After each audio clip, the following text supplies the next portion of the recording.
doesn't matter at that point. We move forward with the opting out. And the opt-out. The only thing.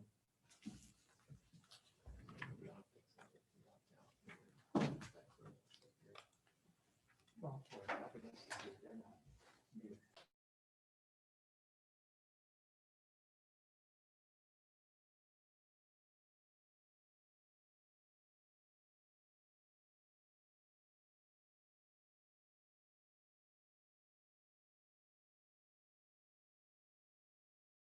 Greg, you're going to be on for flag salute, okay? yes.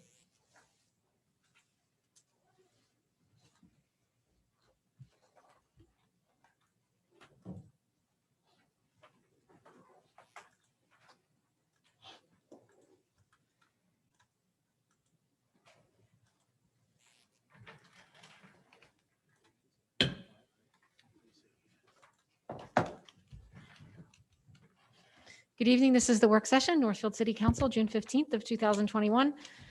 This meeting was properly advertised in accordance with Public Law 1975, Chapter 231 in the Press of Atlantic City on January 9th of this year. Due to social distancing requirements related to COVID-19, there are limited seats for in-person attendance by members of the public this evening. For this reason, the meeting is also being presented simultaneously as a remote public meeting live streamed using Zoom conferencing service and in accordance with the governor's executive orders and the Open Public Meetings Act. Zoom meeting participants can dial in by telephone and listen to the proceedings, or they can access the meeting using a web browser and be able to view and listen. Instructions on how members of the public could reserve one of the limited seats, as well as how they can access Zoom, have been made available on the municipal website and were published in the Press of Atlantic City.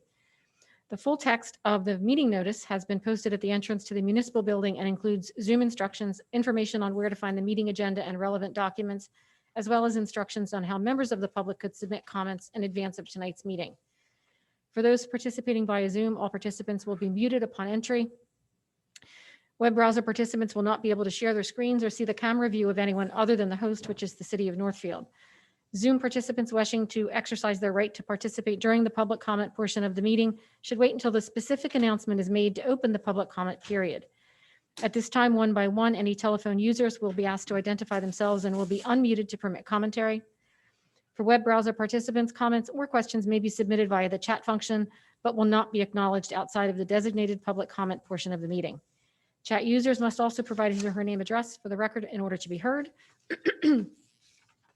Any written comments submitted in advance will be read aloud and addressed during the public comment portion of the meeting, and we do have one this evening. May I have a flag salute led by Council President Pro Tem Deweese, please? To the flag of the United States of America and to the republic for which it stands, one nation, under God, indivisible, with liberty and justice for all.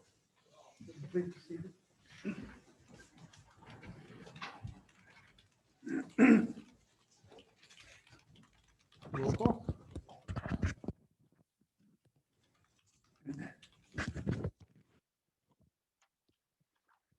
Mr. Deweese? Here. Mrs. Madden? Here. Mr. Notaro? Here. Mr. Perry? Here. Mr. Smith? Here. Mr. Rutz? Here. Mr. Palestina? Here. And Mr. Chow. Mr. President? Thank you. Okay, we'll get started with our work session. As the mayor's not here, we can go right into our committee reports. Councilman Perry. There's a lot of road work going on. Little progress. Some streets are done. We can do a lot more on this. There's been a lot of activity going, and there's been a lot of work in already. Senior citizen committee, we have had some as far as contact with the organization. Sewer operations, everything's good. The next one counts were down a little bit, coming back in logging, and that's all I have there. Thank you, Councilman Perry. Councilman Hutz? The only thing I report, the planning board heard an application from a daycare center that's looking to set up 153 student early learning center in the corner of Ridgewood and Route 9 across from Wawa there.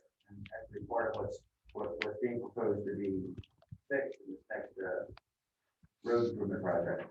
But it looks like a nice facility. It's something that's got a lot of experience in daycare and Galloway facility, and looks like a good addition to our campus. That's all. Thank you. Councilman Notaro. Thank you, Mr. President. From the Cultural Committee, they've been working very hard on the 4th of July parade. I believe that this year is going to be, an extra special event due to last year not having it. So looking forward to that.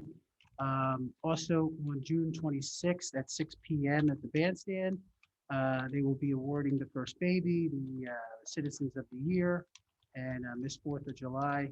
The mayor will be presenting that. And thereafter that, they have a cover band called Dock and Cover. So it'll be a nice event. So come out and join us on the 26th. From FAN, on the 16th at 5:30, they have parent forum signups. Also on the 24th, they have their fan night out at Vagabonds at EHT. I think everybody was also invited to that, all council people. So look forward to seeing you guys out at that. And of course, on the 4th of July, we have Connolly Mile, which is a great event for the community. We usually get over 300 people there, and that's always fun to test out your mile. So that's a good function that raises a lot of money for FAN as well.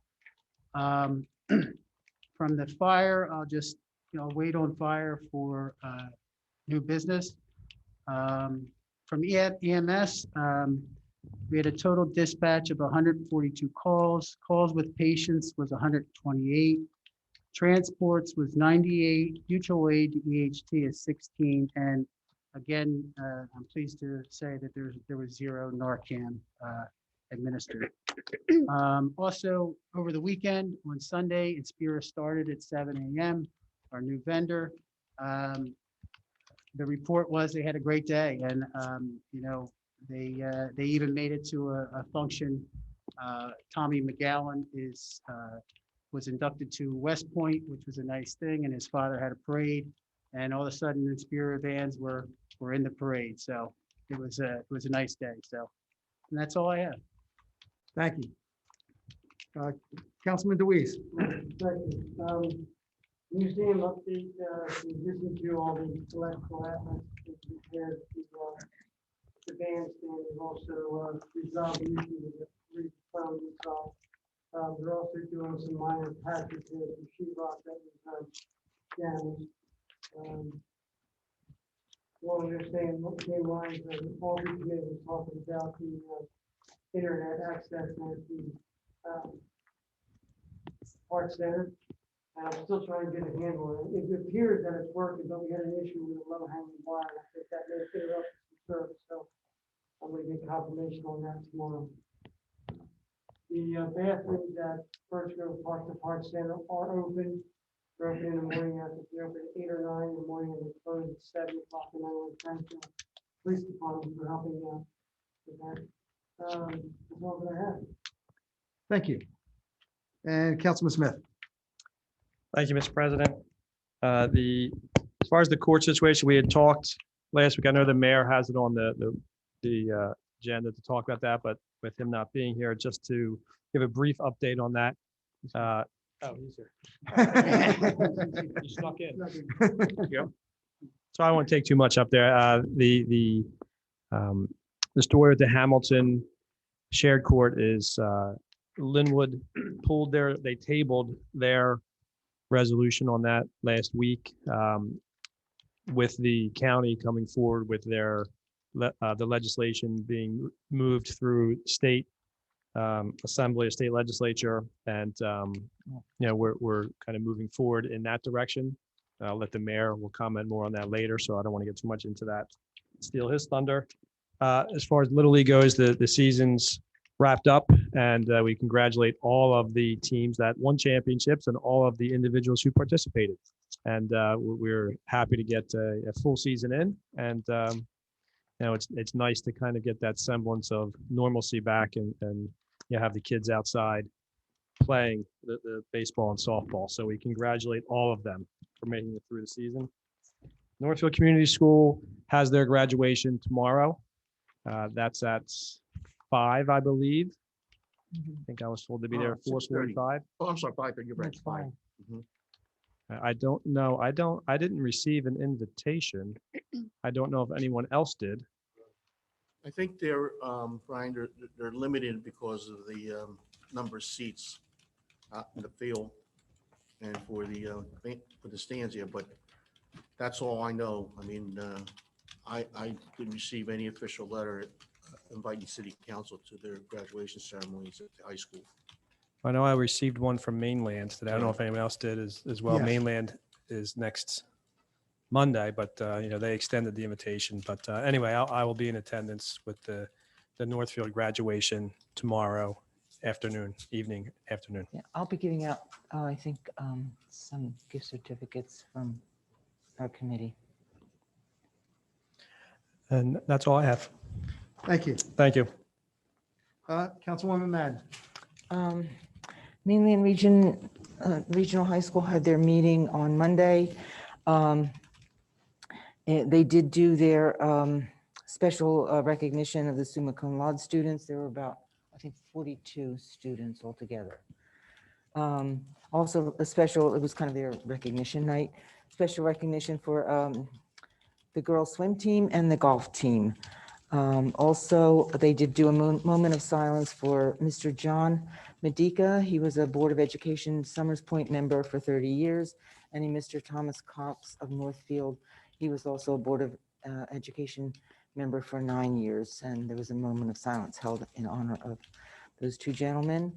And the April-May students of the month were 9th grade Joey Russo, 10th grade John Mariano, 11th grade,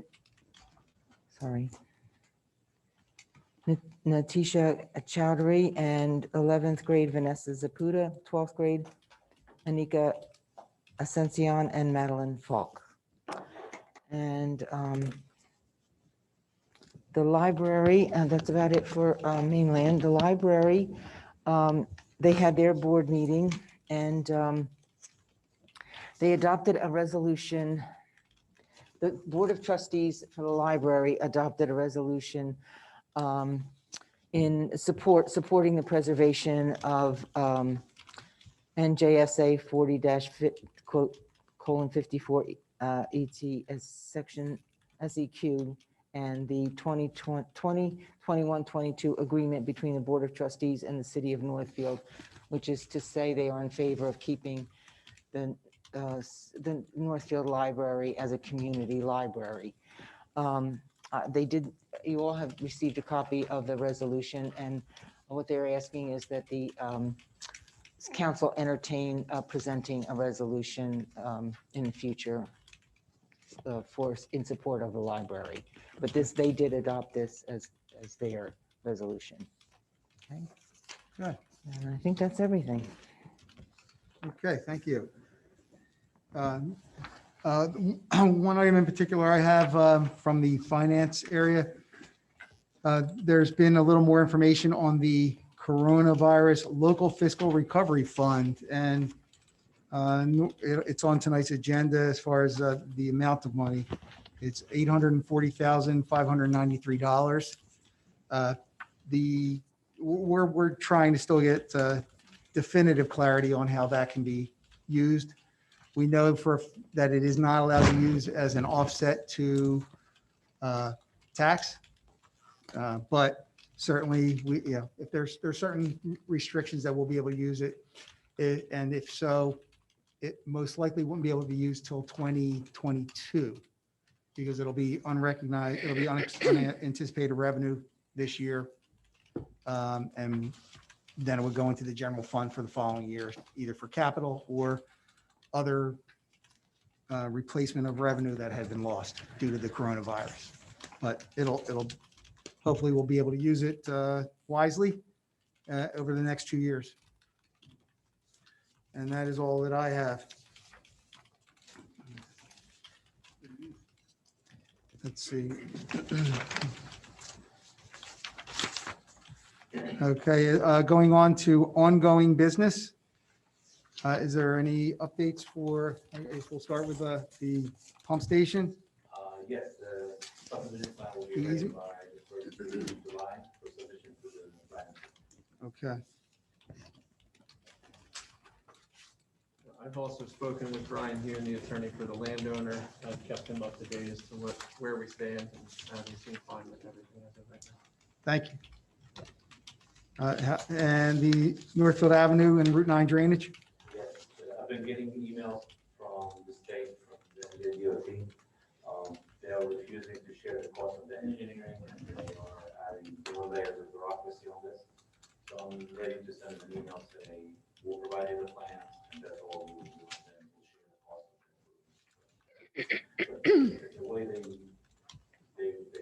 create this huge project out of simple project is amazing. The bureaucracy layer, they want this, they want that, they need this approved. We're just solving a problem that's state cost.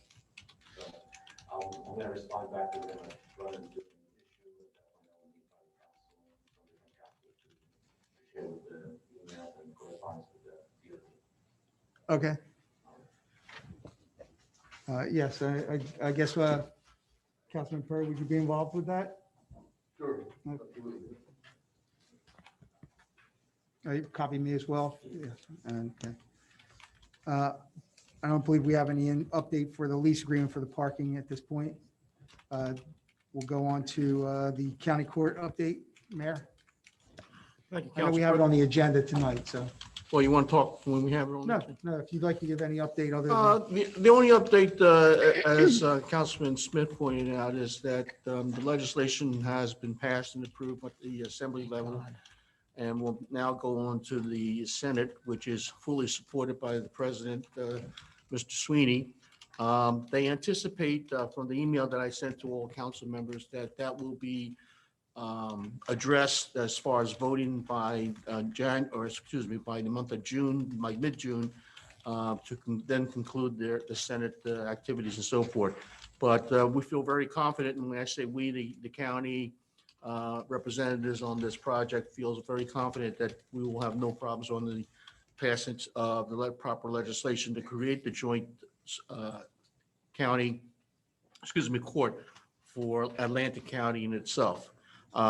Keep in mind that as we go along, and the numbers that we originally were given is a very fluid number value as far as the amount of savings and the cost, and that's predicated based on the number of municipalities that want to participate.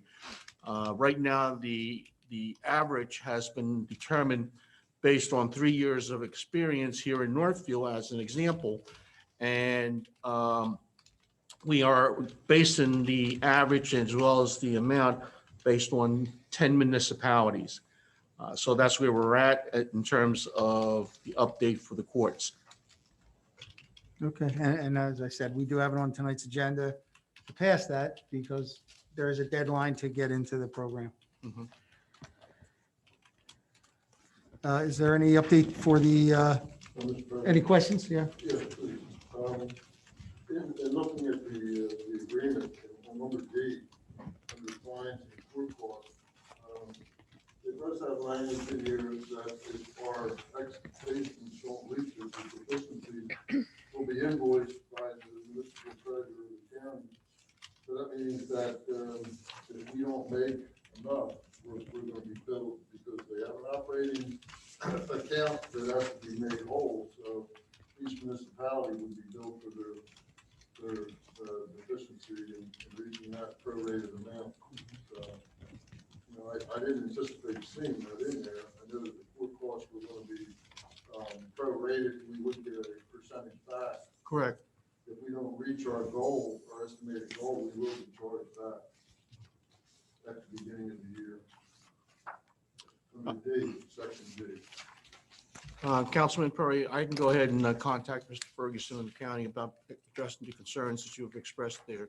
Again, the problem, one of the situations I express is that the values here are so fluid, and they're based on a 3-year average. Who knows what's going to happen this year or next year or so forth, but I will certainly address that with Mr. Ferguson from the county. If I might, Hopefully we do reach our goal, but they have an operating budget, and it's going to have to be made up between the users. Yeah. If we don't reach that projected amount. if I might comment on that. Councilman Perry, the contribution as it stands that they have calculated for Northfield is 108,491, right? And so what they're saying is that that amount will be taken from the fines that they accumulate from Northfield, and anything that, if we don't receive that number, we'll be responsible for the balance remaining, right? They're also calculating that average is 135. So it's potentially, if we reach that number, then we could also be receiving the monies back in that amount if we exceed that. If we exceed that amount, if we exceed the number of fines, we would get Yes. the balance in return as well.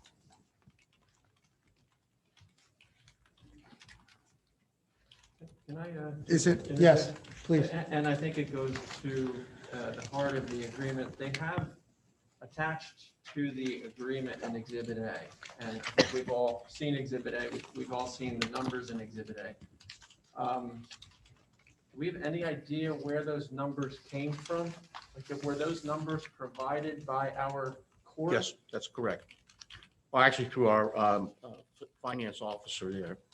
Okay, so these numbers have been provided and or vetted by our CFO? Yes, that is correct.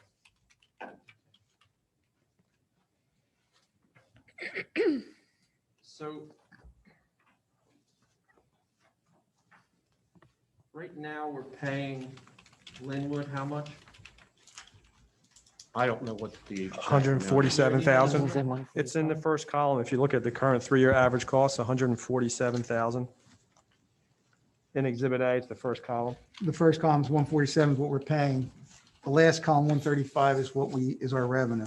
Right. We And- lost and money. Hamilton's contribution, or the contribution to Hamilton would have been 80.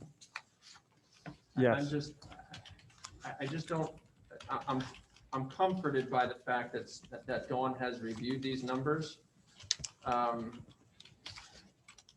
did not know that happened, so as long as that happened, as long as she's provided these numbers, and as long as these numbers are accurate, maybe you do have a full picture of what this Yeah. would look like. And to clarify, Mr. Facenda, that the agreement with Hamilton would be 80,000, but then we would split 50-50, anything over and above that.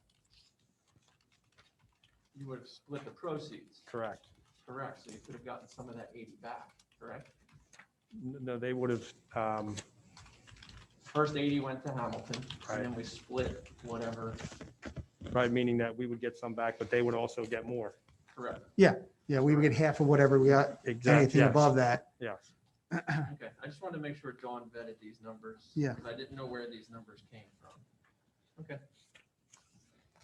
Yeah, I mean, Hamilton is not dead, but tabled at this time. Correct, correct. And as far since- as the agreement, there's a bunch of blanks in the agreement. I mean, I don't know if it's council's intention to actually approve this agreement tonight. I can say that it is not a complete agreement at this point. Like I said, there are blanks in the agreement. I feel better if those blanks were filled in. And as the mayor alluded to, these figures are fluid. They're changing a bit. And Well, again, it depends on, these numbers, I believe, were based on 10 communities being part of it.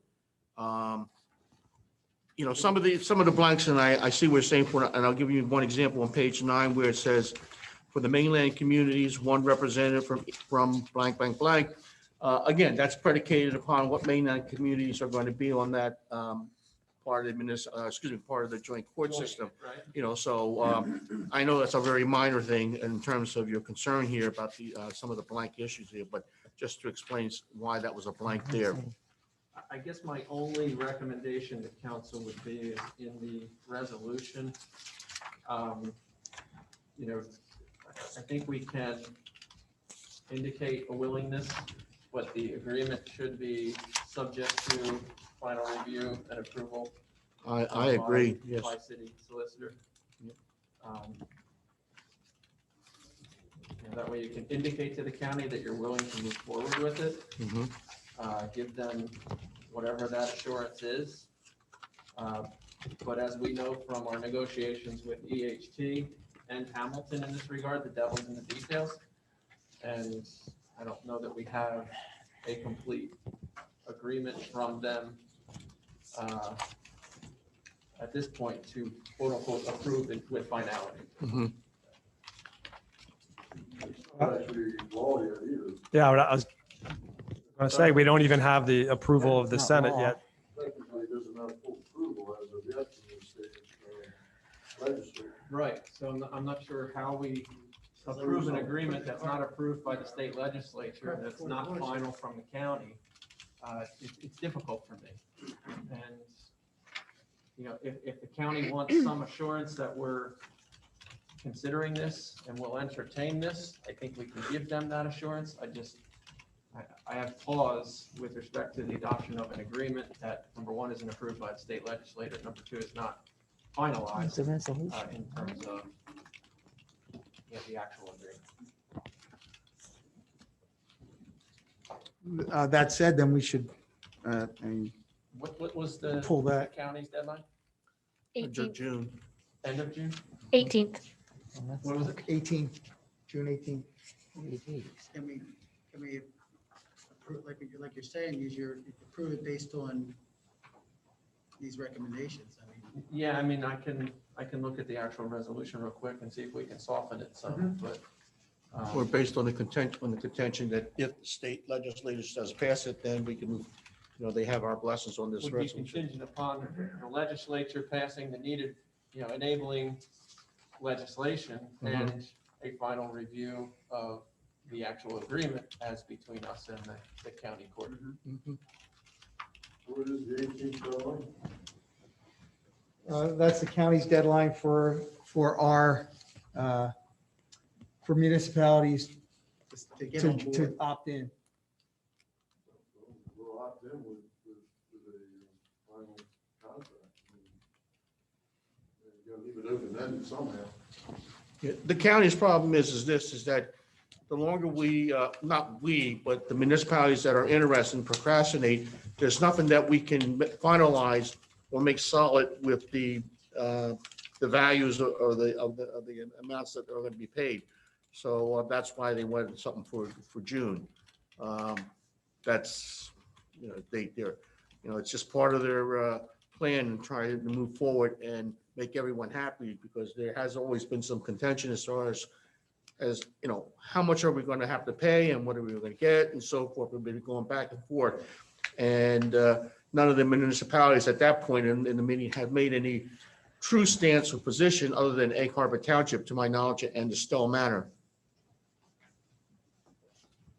I understand that there, but you have a document that's predicated on open-ended issues here. I mean, generically, we could say, yeah, we're in agreement, but we need a final document. Basically, once the law is passed and the names are filled in and stuff like that, I mean, it is a pretty comprehensive resolution of, the agreement. Did Linwood opt in, do we know? I don't know. They did not. I don't think so. I believe their intention, there may be some discussion about their next meeting. When is that?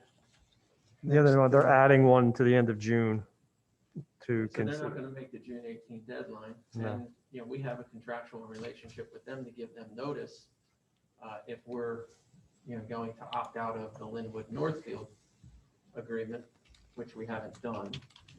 So I'm wondering whether or not we hold a special meeting immediately following Linwood's so that we have time to, vet these details. I mean, I think without a full agreement and without Linwood being the lead. Do you know the Already date of in. their meeting?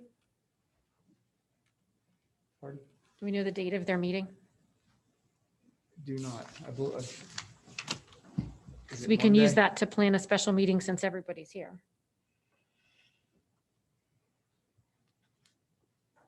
Racia. Is it the 28th? I'll just check their website real quick.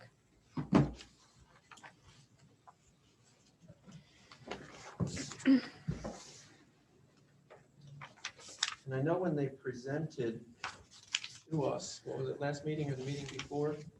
It was me There were before, some- right? There were some questions. I'm not sure if they ever got answered or not. I know I haven't received anything from anybody. I'd have to go back to my notes and see what those questions were. But I don't recall receiving a response from the presenters to our, I know there was at least one question that was presented that night that they agreed to get back to us on. They may have gotten back, but I didn't see. And unfortunately, I came late, so I don't know what the question was. And we can look into that too. If we can. Does anybody remember by offhand, was it dealing with the overtime or how they were going to have court sessions other than the DUIs and the more complex matters? I think it dealt with the split of the That's proceeds in right. terms of state portion, municipal portion of the fines and costs. All right, I'll ask Mr. Ferguson on that this week. Okay. Okay, and the 23rd, Mary, that is? Yes. So June 23rd is Linwood's next meeting. So we can arrange for a special meeting on the 24th. Okay, Mr. President, Yes, how does that affect the 18th deadline for, well, Or, as Mr. Facenda just noted, Linwood is the lead and we're in an agreement with them and they're beyond that deadline as well. so it doesn't preclude us? So we from would be work- missing the deadline. Yeah. I get the impression that this is just saying that we're interested in committing to the county court system if and when it becomes law. Maybe I'm misinterpreting what the purpose of the resolution is. In other words, And I guess the 18th might have been an arbitrary date only because city councils don't meet on the same date and time. So they're just trying to get something, something solidified so we can all respond to it. Obviously, as the council president pointed out, that Linwood's not going to have a meet deadline. I don't think it's going to be a big thing. I mean, I'm only speaking on behalf of what I feel like because of, as I said, all the municipalities don't meet on the same date and time and so forth. Mhm. To Councilwoman Madden's question, this resolution says that the agreement that's attached to the resolution, the mayor is authorized to execute it, does hereby agree to undertake all necessary steps to dissolve the current court. So it's a lot more than that. Now, we can massage this to indicate. Yeah, because that's pending if it goes into law Expressing interest in. or the county court. contingent on it. We did. We did a resolution saying that we're interested in pursuing it. So That we already- we supported the feasibility study. I mean, we can massage this one, but I don't think it's my recommendation that you adopt this tonight. Not with the open. Well, and I don't think if we massage this, it doesn't do anything more than we already did by resolution. Yeah, right. I like the idea that we table it and have that special meeting up to Linwood. So we have at least we have a clear picture between Northfield and Linwood. Obviously this is a county matter, so I feel more confident when I agree with you, Counselor, that we table this. Maybe the mayor could send a message to the county, let them know where we are. Yes, on I it. will get with them tomorrow. And Mayor, by all means, blame me. It's fine. No. The council wanted to proceed, and they're Yes. interested in proceeding, but the city Yes, solicitor, if you have any absolutely. questions and. Absolutely. I think, I have no problem with that. I think that's a valid concern. Reading some of the legislation, I just looked it up. It looks like the county has to actually approve a ordinance recognizing the state legislation laws also. Right. So I don't know if that's been done yet either. And so technically, they should have the law in place with the ordinance, and then we should jump on board after that. That's what I'm reading it, but- And to that end, Mayor, if Mary can get you a copy of the prior resolution, you can maybe say, here's the prior resolution, our position hasn't Mhm. changed, but we still don't have enough information Sure. to make this big of a decision. Mm-hmm. Okay. It does have a lot to do with population also, density and population, What's that, the the legislation, legislation you're looking at? state legislation.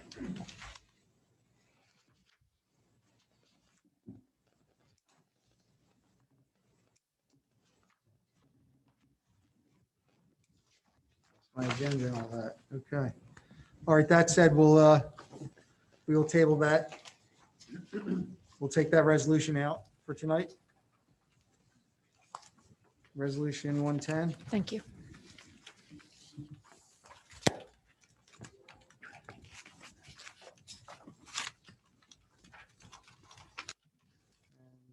Let's see.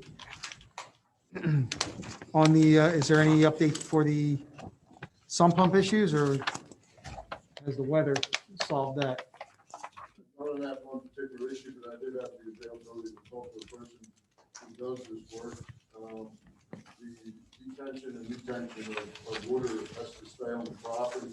It's a new site plan, whether it's rain runoff or stormwater, or the sump issue with fluid. It should be retained on site, either in a drain field or in a system that can recharge it to the ground, but it should have actual specifications and plans too. So in order to do it, each home is unique to itself with a perk and a water table and a location and the design, just like a septic system would be.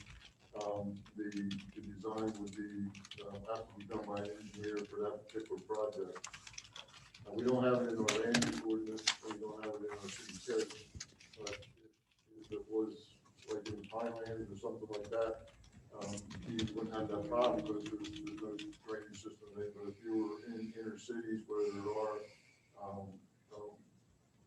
close proximity, even closer than what we have, they would be required if they put a system in to have those specifications.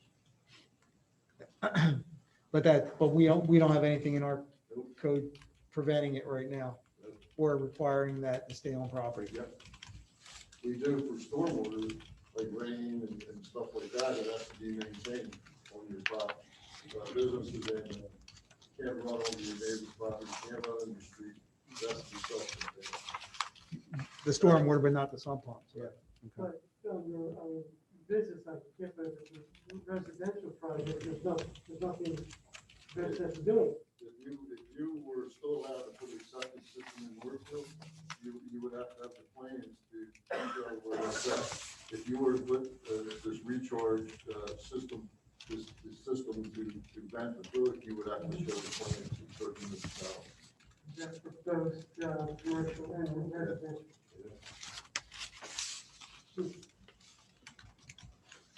So it gets pretty complicated because you would have to actually incorporate that into the land use and municipal. Costly. Yeah.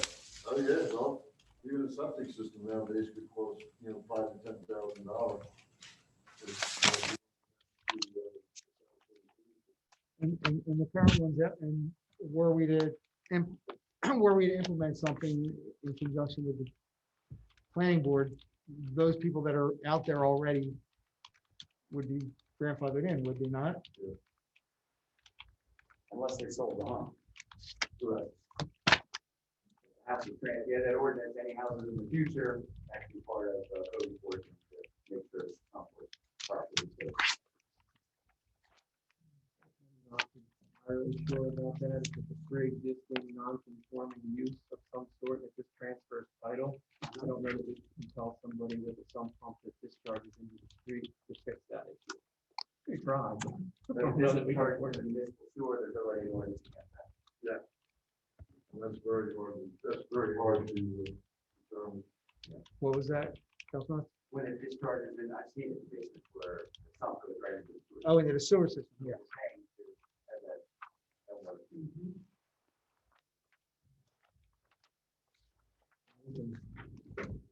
Try to address it that way. Whether it's enforcement, it'll be up to some judge in Hamilton, Linwood, or the county.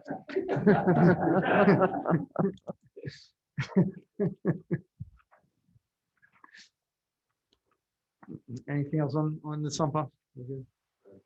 And now, next update will be the local road program for 2021. Thank you, Mr. President. I emailed out the list of roads that we need to resurfacing. Some 12 of them will be full width, and a couple of roads will be half width. On these roads, I'm just looking for council feedback on either the addition to this list or deletion from this list. Part of the work session. I've seen the list.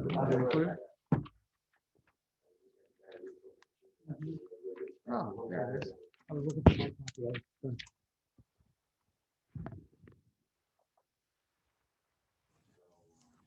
copy. How would you like to see this?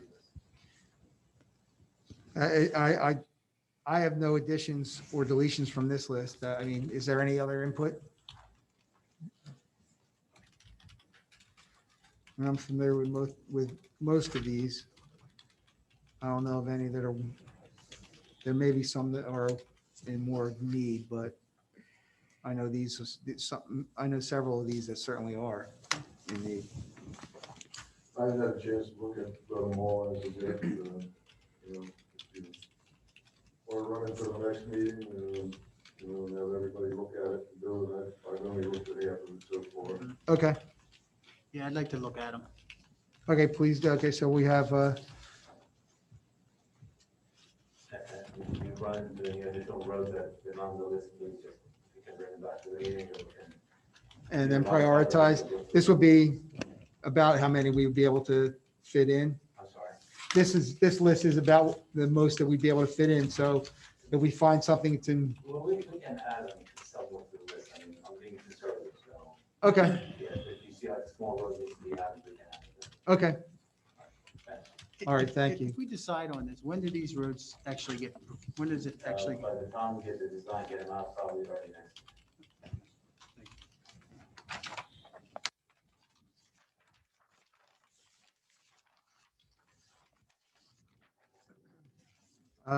Let's see, moving on to new business. Is there any other grant opportunities to discuss? Council President, I did Yes. send a memo to all the council members about the Green Acres. I don't know if we want to pursue anything on that level. Oh, I just, And I sent one to Rami too, so I'm sure Rami's aware of Green Acres applications. But the only issue with the Green Acres, you get a grant for any improvements, you are stuck with the certain maintenance for the. Right, and you're, And even if you stop using, let's say, field or whatever, you still have to keep it up as being used. right. There are restrictions, A yes. lot of stringent restrictions attached to Yeah. Green Acre funds. But, I always get people inquiring about Green Acres and so forth, and just want to pass that along to city council. Yeah, to we'll make look at them it more aware. for- I mean, I'm not suggesting that there is a project where we should go forward, but just make council aware and the public aware that, we have received notification from the state with regards to that federal funds. did you know of the deadline on that? I couldn't tell you, no. The next item, the stormwater facilities with the share with the county. Thank you, Council President. I got a call from the county engineer, Mark Short. Through Northfield, especially along Shore Road and adjoining streets, there's a lot of drainage systems that are combined systems. Basically, we have a drainage system that goes down to what they call the country club acres, goes all the way down to the meadows. We are sharing our streets with that drainage system that's owned by the county. That was built in 1935. The development happens afterwards and they tie into it. So that drainage system actually takes the runoff from Shore Road and from all local streets. Same thing happens on other streets we have throughout the town. There's another example that between Fifield to Northfield Avenue, to Zion Road. There's a system that goes between people's homes all the way down to Zion Road that runs down to Shore Road. So the county engineer wanted to come up with an agreement, like a local agreement for maintaining these systems, because some of the systems, they really handle our runoff, not the county runoff. And he approached me and said, I'll bring it to council. And if they can prepare some kind of bullet point agreement, we can bring it back to council and see how we want to proceed with that. It's beneficial to us and the county to work together to have these systems function, because when the drainage system does not function, you're gonna have flooding in the streets, and that's not good for anyone. Do we currently run into issues where we have flooding and we can't service it because it's a county system? Actually, we're not supposed to service its county system, but in the past, we've done some work on the drainage system. We thought it's local, trying to use the county system. So we really need to have this buttoned up, and so we know what's our responsibility, what's their responsibility. Especially now the state is really going to enforce their stormwater management regulations on municipalities. So we really need to know what we are responsible for, what the county is responsible for. So we don't have anything to say, oh, well, it's not my system, it's not my system, then the residents will suffer because of that. Yeah, then we'll be in the situation we are with Northfield and Route 9. Right, I mean, Councilman Luis found an old drainage plan from 1930. It shows the drainage system going through all the streets and between residents' homes, and I'm pretty sure people don't know that that drainage system going, next to their homes. The biggest one is in between Jackson and Fairway and Shore, and that comes into the bay, and it goes through community, Circle Drive down through Bonnie Lee and in past the country club, and it's got inlets that we have, but the main force of it is on Shore Road, so effectively the velocity of that water coming down, and then including the other stuff it's outdated and old. That's one of that's one of the biggest ones that they're looking at and have looked at and know what they have wrong with it. But being that we utilize it, they want us to tie into the interlocal agreement. And then the other one on the Fairway or Byfield. Yeah. Byfield, Northfield design, and we have, some other ones also, they go down to the bay. Some one the other day, that runs off of, Willow. In fact, there's a subdivision out on Willow Road, there's a library property. It's all documented, too. I myself think that it's almost, joint venture because we're both, we designed some, they designed some, and it's so old. There's back that, collectively both county and municipal have been using it for so long. And, Yeah, this is also documented, permission to the county and to the city, so. But I don't think anybody knows it's there. so what do you ask for on the interlocal agreement? The engineer wanted to see if we are interested in having an interlocal agreement with the county to maintain these systems to ensure that they're going to function. So they want to be the lead agency, or they want us? Well, I haven't got that from the county engineer yet. Maybe it's their administration legal counsel that presents with something. That's the whole, they are willing to do that, but they want the green light from our end, like, say, okay, we're interested, please proceed. I see a need for it. Yeah, I agree. And you took the words out of my mouth. I'd like them to draft it.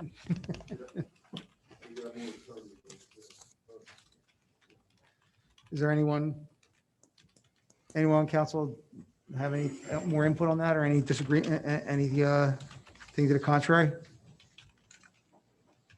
Okay, yeah, can you contact them and or they can, I'll contact the county then we'll move forward. Thank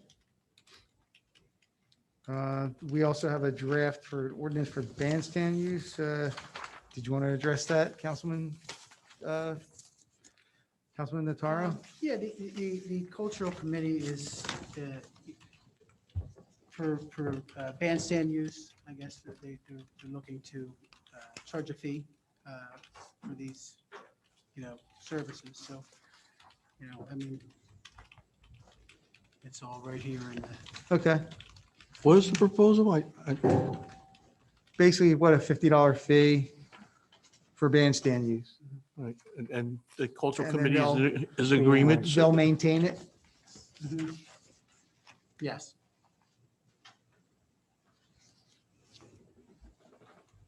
Does that revenue go back to the city or does it go to the cultural committee's Cultural budget? committee. Okay. Cultural committee. Excuse me, Mr. President. Yes. It's at $50 for a 3-hour period. As if somebody wants to rent it and it goes to 4 or 5 hours, do they get tacked on another $50? Or even if they don't use it 6 hours? It appears as though that would Yeah, be. so like if it's over 3, it would be Yeah. another $50 for every 3-hour yeah, increment I- or less.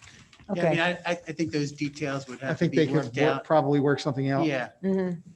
But in the agreement, that's what it has. Let's see, we also have on here field. So everybody knows, only the underlined items are the items that are changing in the proposed ordinance. Anything that's not underlined is existing. Thank you. So yeah, there's only 1 or 2 items on the first page and the second page is all It's additional. all new. I have a couple of comments that I'll get from Mary tomorrow.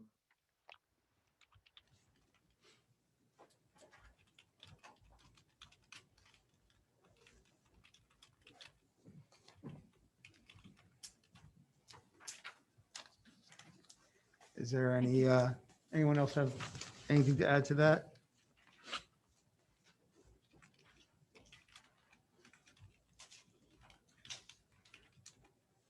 We can have that for our next, take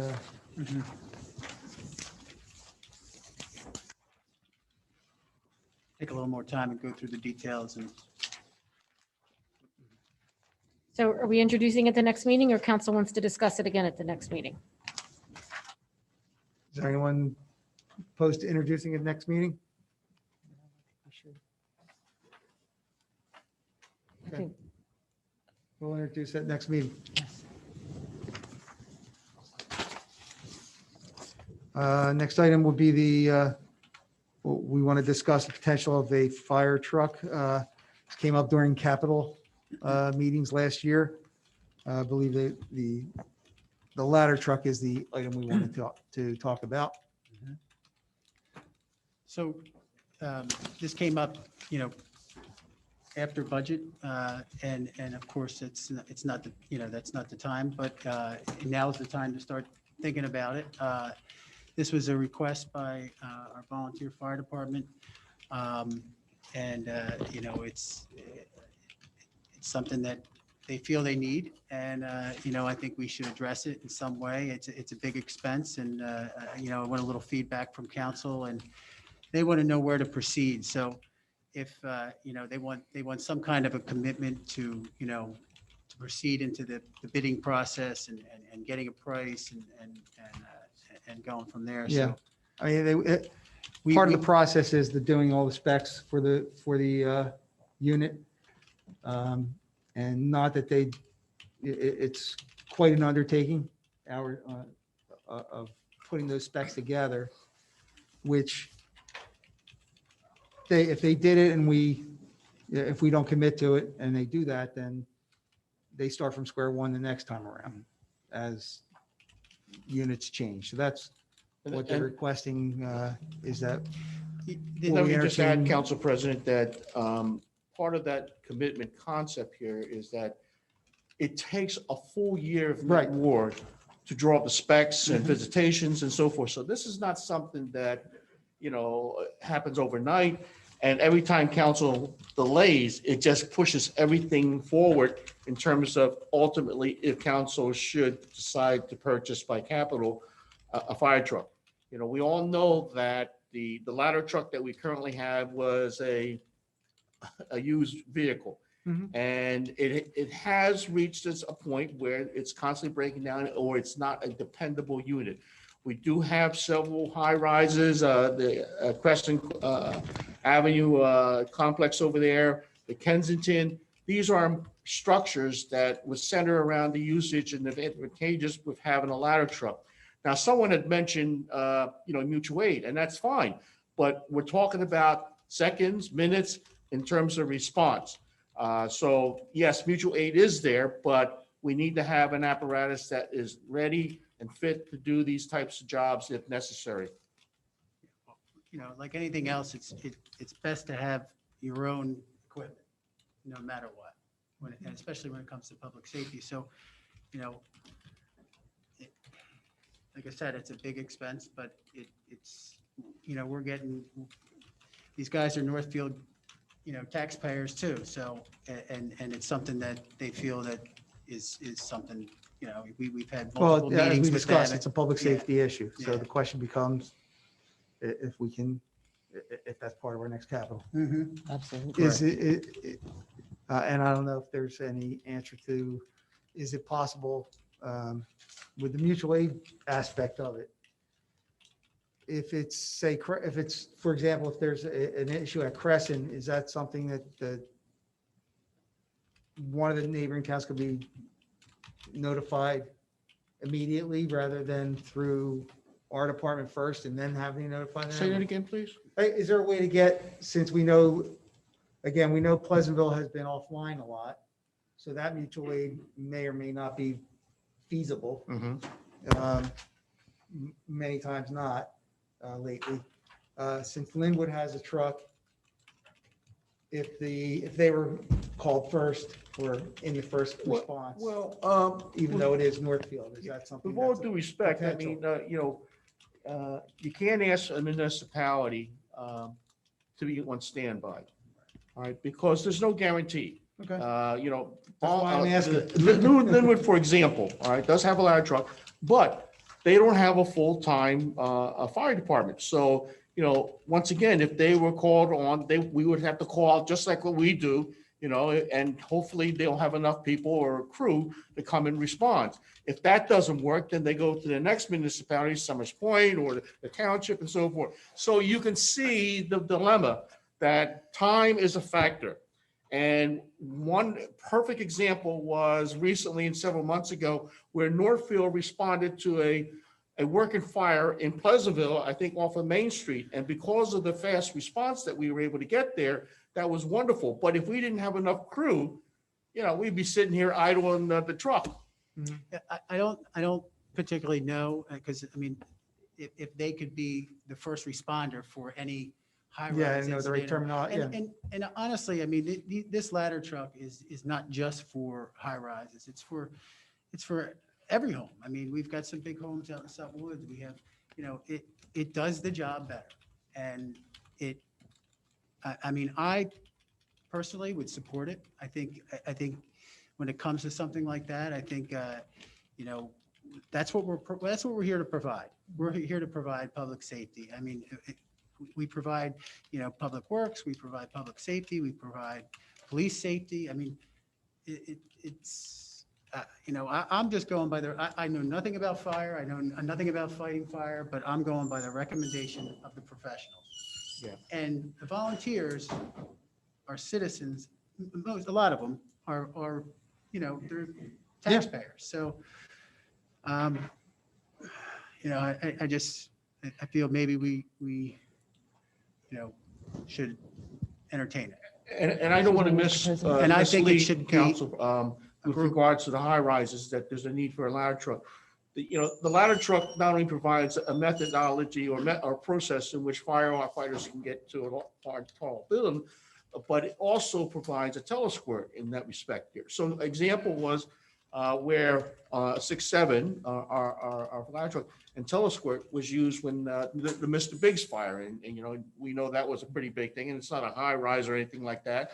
And the pancake place on the corner of New Road and Tilton. So these are just some examples where the telesquirt and a ladder truck is advantageous to shoot fire or water from the top, to get to the situation there. So that's just another example. Councilman Mann? I am absolutely supportive of the city pursuing whatever they have to do to ensure adding a fire truck to next year's budget. Like I say, not only the fire truck is, the ladder truck has been problematic for months. And we do need a piece of equipment like this because now we have high rises. Another thing, it provides a reach, like, in other words, like Northfield School, it goes sideways school, too, yes. not just up. And as Mr. Notaro said, I mean, our role is to provide public safety, and I am all in favor of pursuing the gentlemen of the fire department pursue whatever they need to do to get the specs for purchasing a fire truck and putting it in the capital budget for this upcoming year. Right, and in speaking, Councilman Attar and I did meet with the department to discuss that.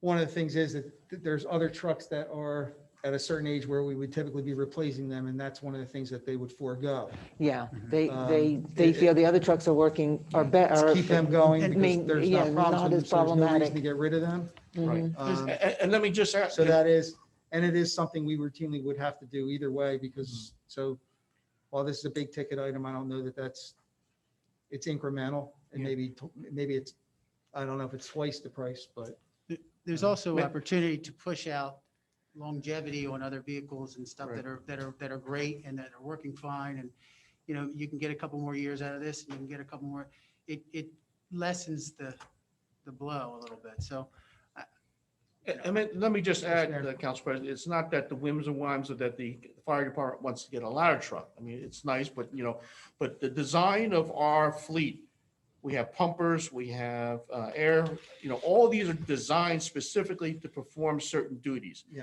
Obviously, a pumper is not going to satisfy a ladder truck because we don't, its limitations there.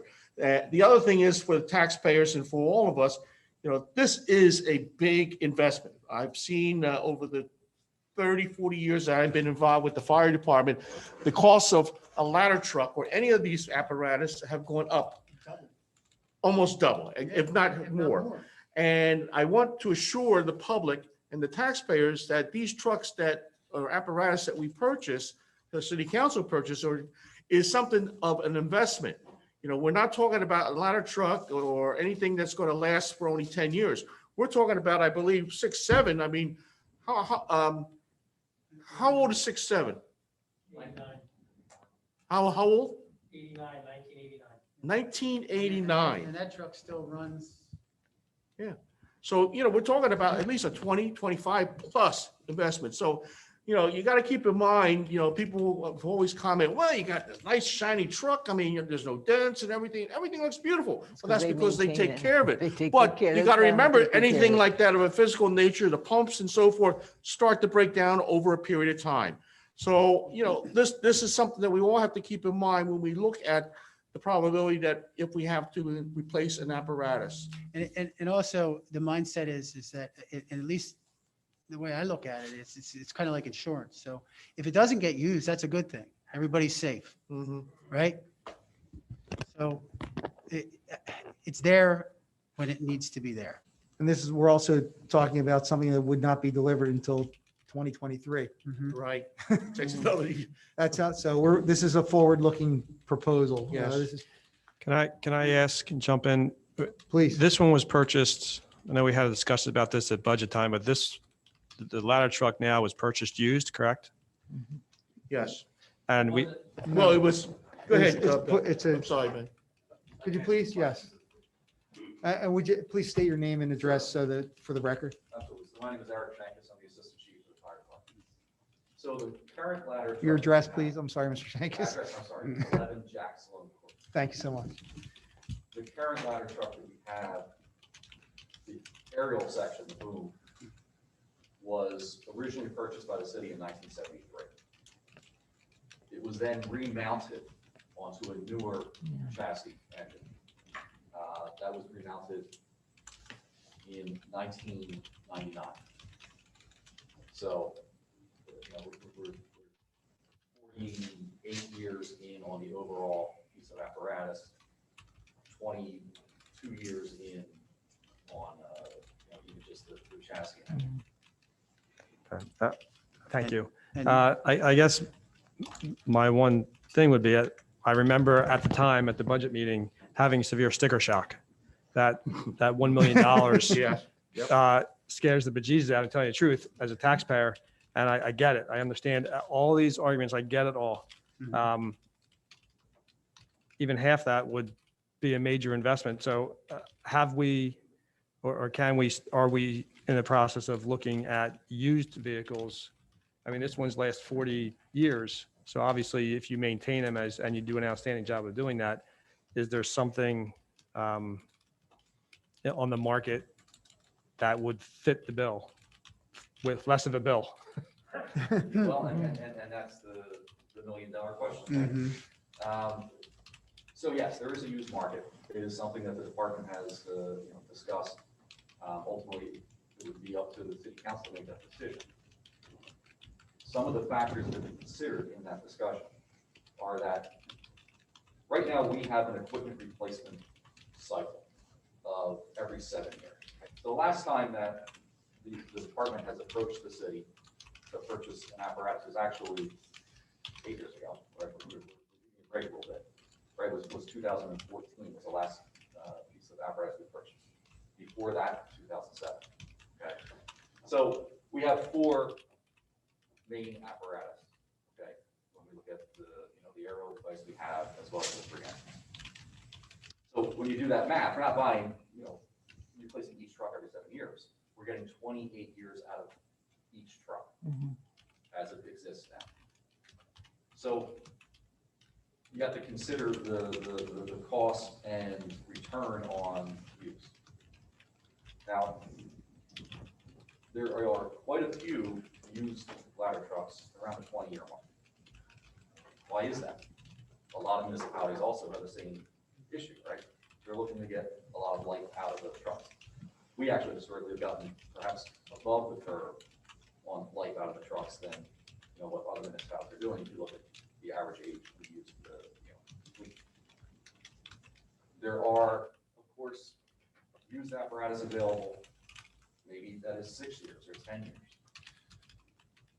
But then you got to look at what's the use on that, right? Because just because you're buying a 6 or 10-year-old truck, how many hours are on the engine? How many miles are on the vehicle? How is it used, etc. There's a lot of variables in that. But let's say we find something, that meets the requirements of the town, and it's 20 years old.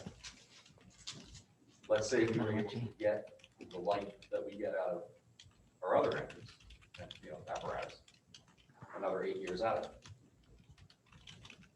You start doing the math there, you're going to see that you're going to replace that used piece of equipment 3 to 4 times in the life cycle of the new piece of equipment. Is there that savings there? When we do the math, there's not. Because that aerial that matches the specs that we would need in the town. And we're not, when I say that, we're not a department that purchases or specs out equipment that is the Cadillac version. Quite the opposite. You look at the last engine that we purchased, it was, on the frugal end of it. Certainly. I think I remarked before that, a lot of towns came and approached us and said, how did you guys do that at that number that you were able to come into? Okay, which is under $500,000, still a big piece of equipment, all right? So it becomes, a cost and an overall life cycle cost. It's the opinion of the department looking at that going in the used direction, we're not going to see the savings. We might see the savings in the first check, but when we're back here 7 or 8 years later asking for the same thing, and then 7 or 8 years later again, the savings not realized. But again, that's not, that's council's decision ultimately. If you tell us that's all we can get, we're going to find what best we can do. Brian, if I may Excuse me, also Mr. President. add with used, when you're looking at used cars, it's usually somebody that, got sick of the car, or they want a new car or something. These fire trucks don't, cities don't sell fire trucks because they're sick and tired of them. I mean, look at, we're trying to, they're not doing that. They're selling them because they potentially are a nuisance and they're putting money into it, or they're, so, I mean, that's always a factor in this. So, you know, are we Or they're a buying volunteer something- department that ceased to exist. Yeah, Pardon? excuse me. Or they're a volunteer department that has ceased to exist, maybe. So maybe they're not in Right, bad yeah, shape. that's true, it's true. You'd have to weed through that, but yeah, I mean, I'm sure there's somewhere where we could find, you know, but typically, you know, that would be, Yeah, I can tell you, and we do look at this, you don't find that scenario Organized very often, wise. where you're gonna find, you know, a ladder truck that is that 5 years old or that 10 years old. Are they out there? Sure, but they're few and far between. And then it becomes an issue of, you know, the specs. And when I say specs, what we're concerned about is, one, the length of the aerial device. Because they can come anywhere from 50 feet to 125 feet generally. You know, this town, given the exposures, given the buildings that we are charged with, you know, protecting, a 100-foot aerial device is what the town needs. So Just one thing I wanted to say about a used truck, I think is a very risky endeavor. Number one, we kind of have this Frankenstein truck right now, starting out with used, but also it's not with something like a ladder truck. It isn't just the mechanics, it's the technology. And if you buy something that's 20 years old, you're already 20 years behind in the technology of you know, the computers and what it takes to operate this truck. And I really think to even pursue a used maybe you can do it with a pumper or another vehicle, but I think you should go with a ladder truck and how it's used, and like you say, the specs that you need, and particularly the technology involved. You're not dealing, like I say, just with the motor and the engine. I think you should definitely pursue a new truck. I think the city deserves that much, and the people in this town deserve a new truck, not what we have now. you make some excellent points. The other thing to consider too is, as the chief of the department, I'm concerned not just with our ability to respond to that incident, but also the safety of my manpower responding to the incident. Exactly. And these trucks have changed significantly in the last several cycles of NFPA, which is the industry standard as far as safety requirements for the occupants of the fire truck itself. Yeah, I think there's so many factors to consider that a new truck would be the best option for the city. I will say though, if we took Councilman Smith's suggestion or question, it wouldn't be a 20-year-old truck. I mean, we wouldn't explore, that wouldn't even be an option. You know, it would be, you know, 5, 6, you know. Yeah, but 6-year-old. it's Yeah. still technology. Yeah, sure, I know, and the technology has changed, and I mean, you know, and the technology now is much safer especially when it's up in the air. It's the smoothness of the ladder. There's all kinds of things that go involved with the technology. And So there are safety factors. Yeah. And you know, if I might just add, as I said, the department does seriously look at this. We did look at we have to make a recommendation. The recommendation is for a new aerial, but as Councilman Notaro indicated, all the volunteers are residents of the city, or taxpayers of the city. We kind of are wearing both hats. We understand that, you know, this is a very large ticket item. And you know, we certainly are looking for the most cost-effective means to provide the services we can provide. If I can just say a couple of closing points as far as we look at the makeup of the town. We've mentioned some buildings and complexes, and we certainly see what may additionally be coming to the town. But also, you know, it's these little things that kind of build up over time that sometimes are easily overlooked. We talk about technology. Solar technology, of course, has become very popular. There's almost 500 properties now in the city of Northfield with a solar array roof-mounted system. You know, that's a lot. Each of those rooftops pose a challenge to the fire department. One that is particularly hampered if we don't have an aerial device that's available. The other thing is that we talk about response times. and the importance of, having that aerial device available to us as soon as possible being in town. One of the factors we have to continue to consider is as a scene builds up, as the emergency apparatus responds, right? It gets to a point where we may be able to, that neighboring town may be able to respond with an aerial device, but that scene now is of such a condition that we can't get that aerial device in front of the scene that we need. That's a situation that has been recently experienced in the town. So. Thank you for your time. Thank you, Chief. Thank you. Shanks. Thank you. Anyone else have anything else to add? Or yes, sir. I was just concerned in the past about the warranty and the term of the equipment, how long it will be guaranteed. I think I mentioned that to you last time. But I think that basically at this point in time, the administration should either okay a tentative agreement to move forward and basically research it and allow them to start specing it. I agree. They came in after budget. Now this administration has already had that presentation. It has a lot of merit to it. As far as the custom build and stuff like that, I'm not really sure about why it's not a generic piece of equipment that you don't have to do all this specking and everything. And I'm a layman in that area, but I'm sure that there's a reason for it.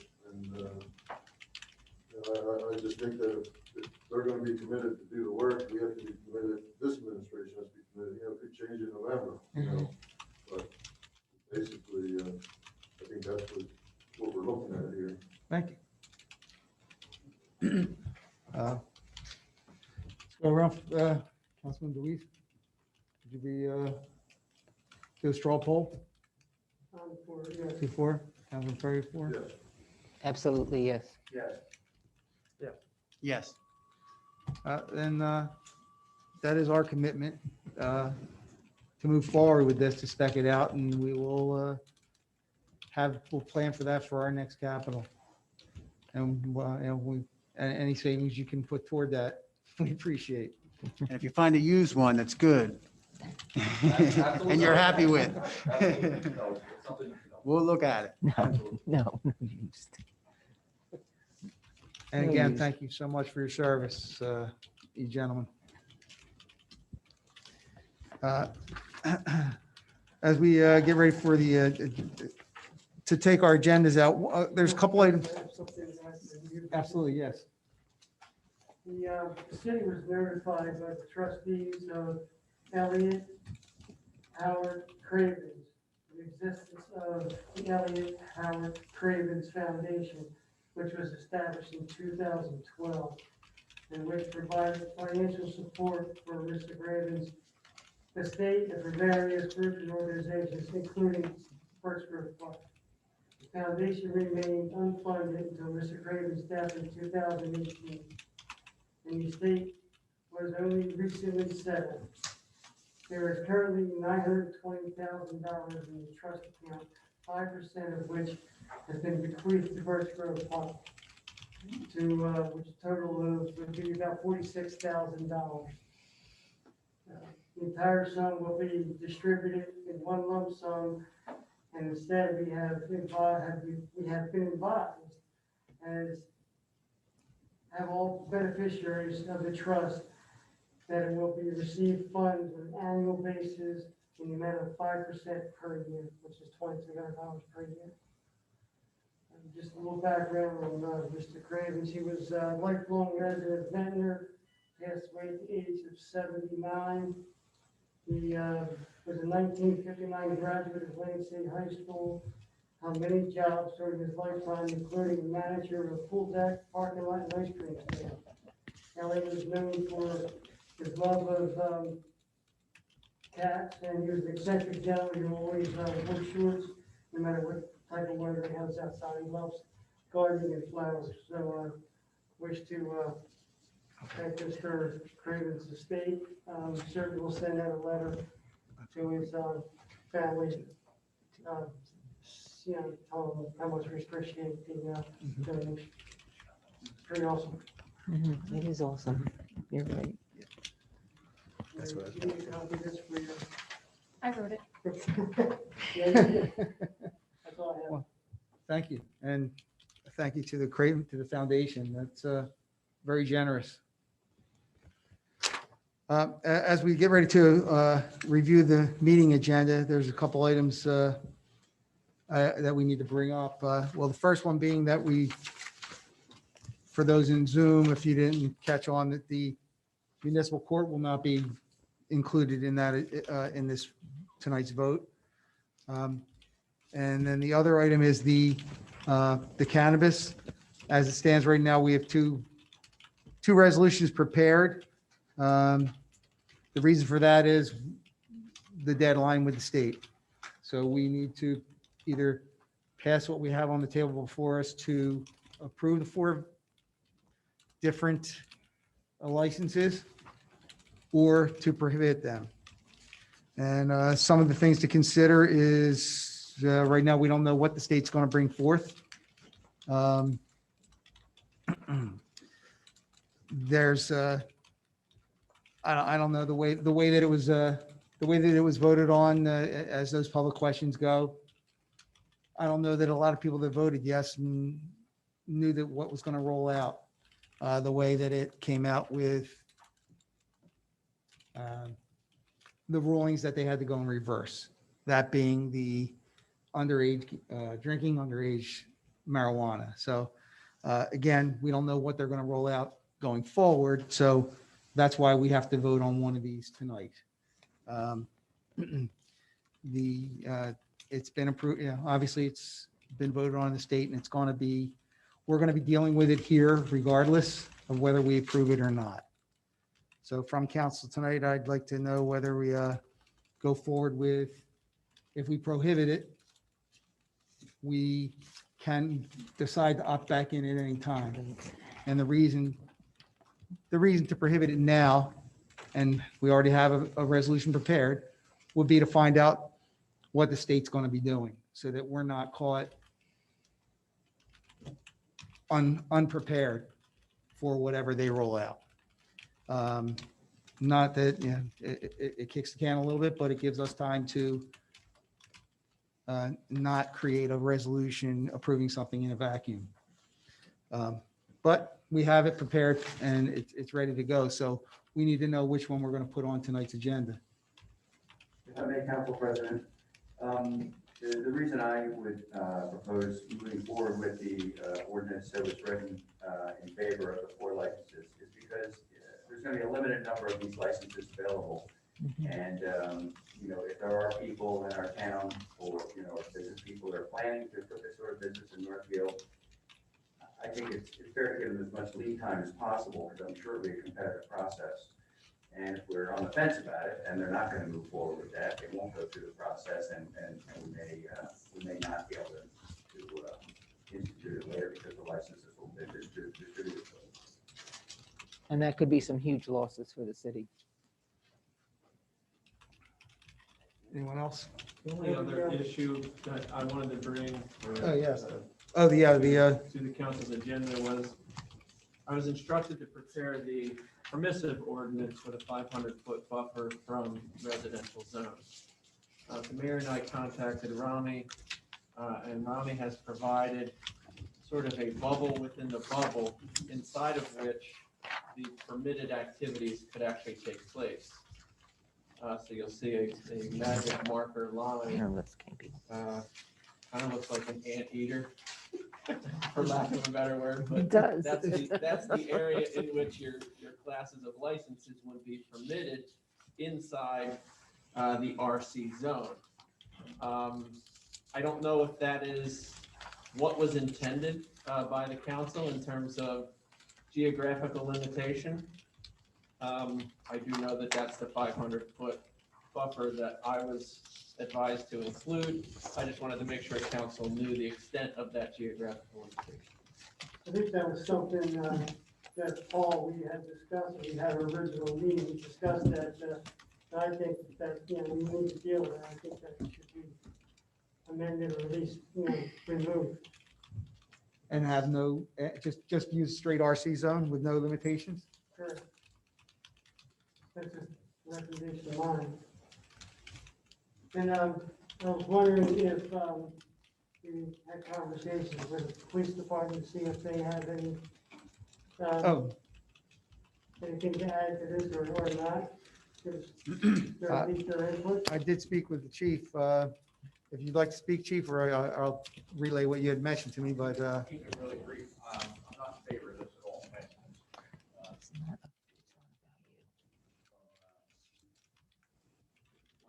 personal reasons, and I'll put them aside, but you don't know what's coming down the pipe.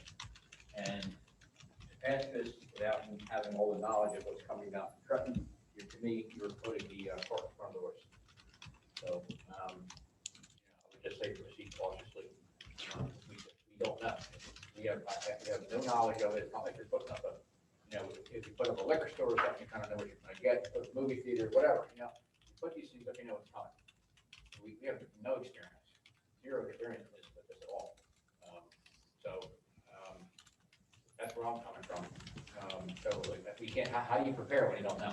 mhm. You don't know what, you literally don't know what you don't know. I would say proceed cautiously. That's what I would ask. I'll be going by. Chief, do you know in your conversations, if you had any with any of the other chiefs, in Atlantic County, do you know what Summers Point and Linwood and Pleasantville? From what I've read in the paper, and I haven't really spoken to them having in-depth conversations. I mean, I do know Pleasantville is going forward on this. Mhm. I don't think Summers Point did. I would be mistaken on that. I believe I don't want to speak for them. So. Thank you. Yeah, I don't think they do either, yes. We have until August to do this, correct? No, well, we do, but we don't. It has to be, it has to be We have to introduced. It has to okay, be yeah, in yeah, two there's a readings. That's process. why tonight Yeah. is the deadline Mhm. to, Introduce. I would hate to see it locked into something that we can't change. right. I'm not saying don't. Well, we can I'm just change saying- it, right? I'm just saying, just Yeah. wait, get the facts first, that's all. In terms of your decision to opt in or opt out, you can opt out tonight and introduce an ordinance next month opting back in. The reverse is not true. If you do not, let me make sure I get this correct. If you do not do anything, you will be considered to have opted in all 6 licenses in all areas. I guess depending upon what the legislation says. So if there's any reservation in your mind, my advice is opt out, prohibit it, revisit the issue tomorrow, a month from now, or a year from now, and figure out exactly where you want it and what you want as you gain more clarity. Unless you think you have enough clarity right now. We've prepared the ordinance, we have the 500-foot limitation in there. I don't know if that's what you really want. Seems kind of compressed to me, but I'm not the one who makes the decision. So if you're at all on the fence, I think the safest course is to opt out tonight. And like I said, you could reintroduce an acceptable ordinance next month. And And you will have acted in accordance with the August 21 deadline, which basically says that you can, once you opt out, you can get back in at any time. But it You might do be too nothing, late. you can't get out for 5 years. The other question I have is class 1 and class 2, we're leaving out. well, that's another thing we can, So that's that, another thing we can change in the interim if we opt out. if Class we, 1 is a cultivator, class 2 is a manufacturer. Right. We have not permitted those 2 classes in the areas defined. We've only permitted class 3 wholesaler, class 4 distributor, class 5 retailer, and class C delivery. so I believe if we do opt in, right, if this passes, I mean, if this is about the revenue, listen, this is going to be with us. I mean, they're passing it, they passed it in the state. It's passed, it's going to probably pass in the federal government soon. I mean, this is something that's happening, and it's going to be all around us, and we're going to have to deal with it one way or another. Chief, you're going to, unfortunately, we're all going to have to deal with this eventually. Now, do we, bring these businesses into our town? I mean, we have liquor businesses. We have, I don't know. I think down the road that this is going to be with us, and we could capitalize on this. And I hate to say it like that because, some people are like, well, it's not about the money, and but it is in a way. So especially when it's right next Not that door. I way. mean, this might be in Egg Harbor Township. So, I mean, my thing is, if we're going to do Could this, create the need for a then ladder 1 truck. and 2 should be a part of it. I agree. Well, I have a question, Mr. Presenda. If we do go forward with the resolution as it's stated, we can add cultivation and processing down the road, correct? If there's an interest in somebody, a business person in the community. Yes. And I just want to add to that, I have a friend and a colleague in business who once said, in business, there are no secrets, there's only head start. And by opting out and saying we're not going to permit this, we may be creating a condition where people are going to look elsewhere to place a business that could potentially Come provide here. revenue. If you show that you're welcome to this, then you're more apt to have people start to make that happen, as opposed to you vote it down and people say, well, maybe it's not possible. I agree with And Mr. if Utz. I you think- have it in there from the start, people are more apt to come, like you said. Right. Well, I think by a lack of vision, it could be detrimental to the city. I agree with Mr. Utz and Mr. Notaro that by not having a vision, by saying, oh, we're not going to do this, you could lose a valuable opportunity and you could be throwing away money. And it's a matter of economics. I think and- ultimately those folks that want to invest are going to go where they believe they're going to do the best. Well, why can't Northfield So be one if of those we, towns? if we're 30 days down the line, It might be then too they'll make late. that decision 30 days Yeah, later. well, maybe it's too late then. You may lose somebody, but you may gain somebody. Yeah, but what will change in 30 days? Will we have clarification on the legislation in 30 days? We don't know, right? Well, we'll see. And we have to We'll take, know in- what other municipalities are I'll tell you, involved. Businesses are already setting up. There's a growth facility in Pleasant where the press building used to be. There's Yeah, I've a seen factory advertisements. there. People, it takes large investments Mm-hmm. to create these businesses, and those decisions are being made by the people that have the resources to make them. and they'll look at Northfield as a town that either wants to progress or doesn't. And also, we can't ignore that 7 out of 10, not only did 70% of the voters in New Jersey vote for it, but 7 out of 10 people in Northfield voted for it. And we do have to take into consider that these are our constituents too. I mean, naturally, not everybody's going to be for it, but we cannot ignore the 70% that are saying, yes, we want this. For whatever reason, whether they want to use it, whether they want to see their taxes go down. Wouldn't it be nice to have peace of mind that you can get a ladder truck? Or we have a fire department operating on skeleton crew, that one fireman goes out and takes one of those big trucks to the scene and gets started. Wouldn't it be a peace of mind to know that, Mr. Mayor, you want policemen, Chief, you want more policemen. Wouldn't it be a nice peace of mind to see, well, sometimes that's how it has to be. We have vaping in middle school, which is far worse, and there's no regulation against that. This is going to be regulated. Does anybody know how much, I keep hearing this revenue thing. Right. Does anybody No. have a clue No, on the numbers that are around? You're talking not about necessarily. thousands of fire trucks? It could be millions. For marijuana sales, you can go, I don't know that. You could, yes. That'll be $100 million worth of sales. I don't know. But is it that is definitely something to think about. Are they stay the same? Are they ever going down? They could go down.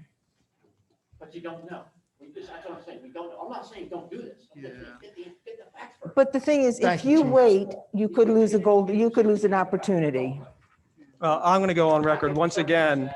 I get all that. I'm not, I'm going to go on record. I didn't agree with it to get to, but it's not a moral thing.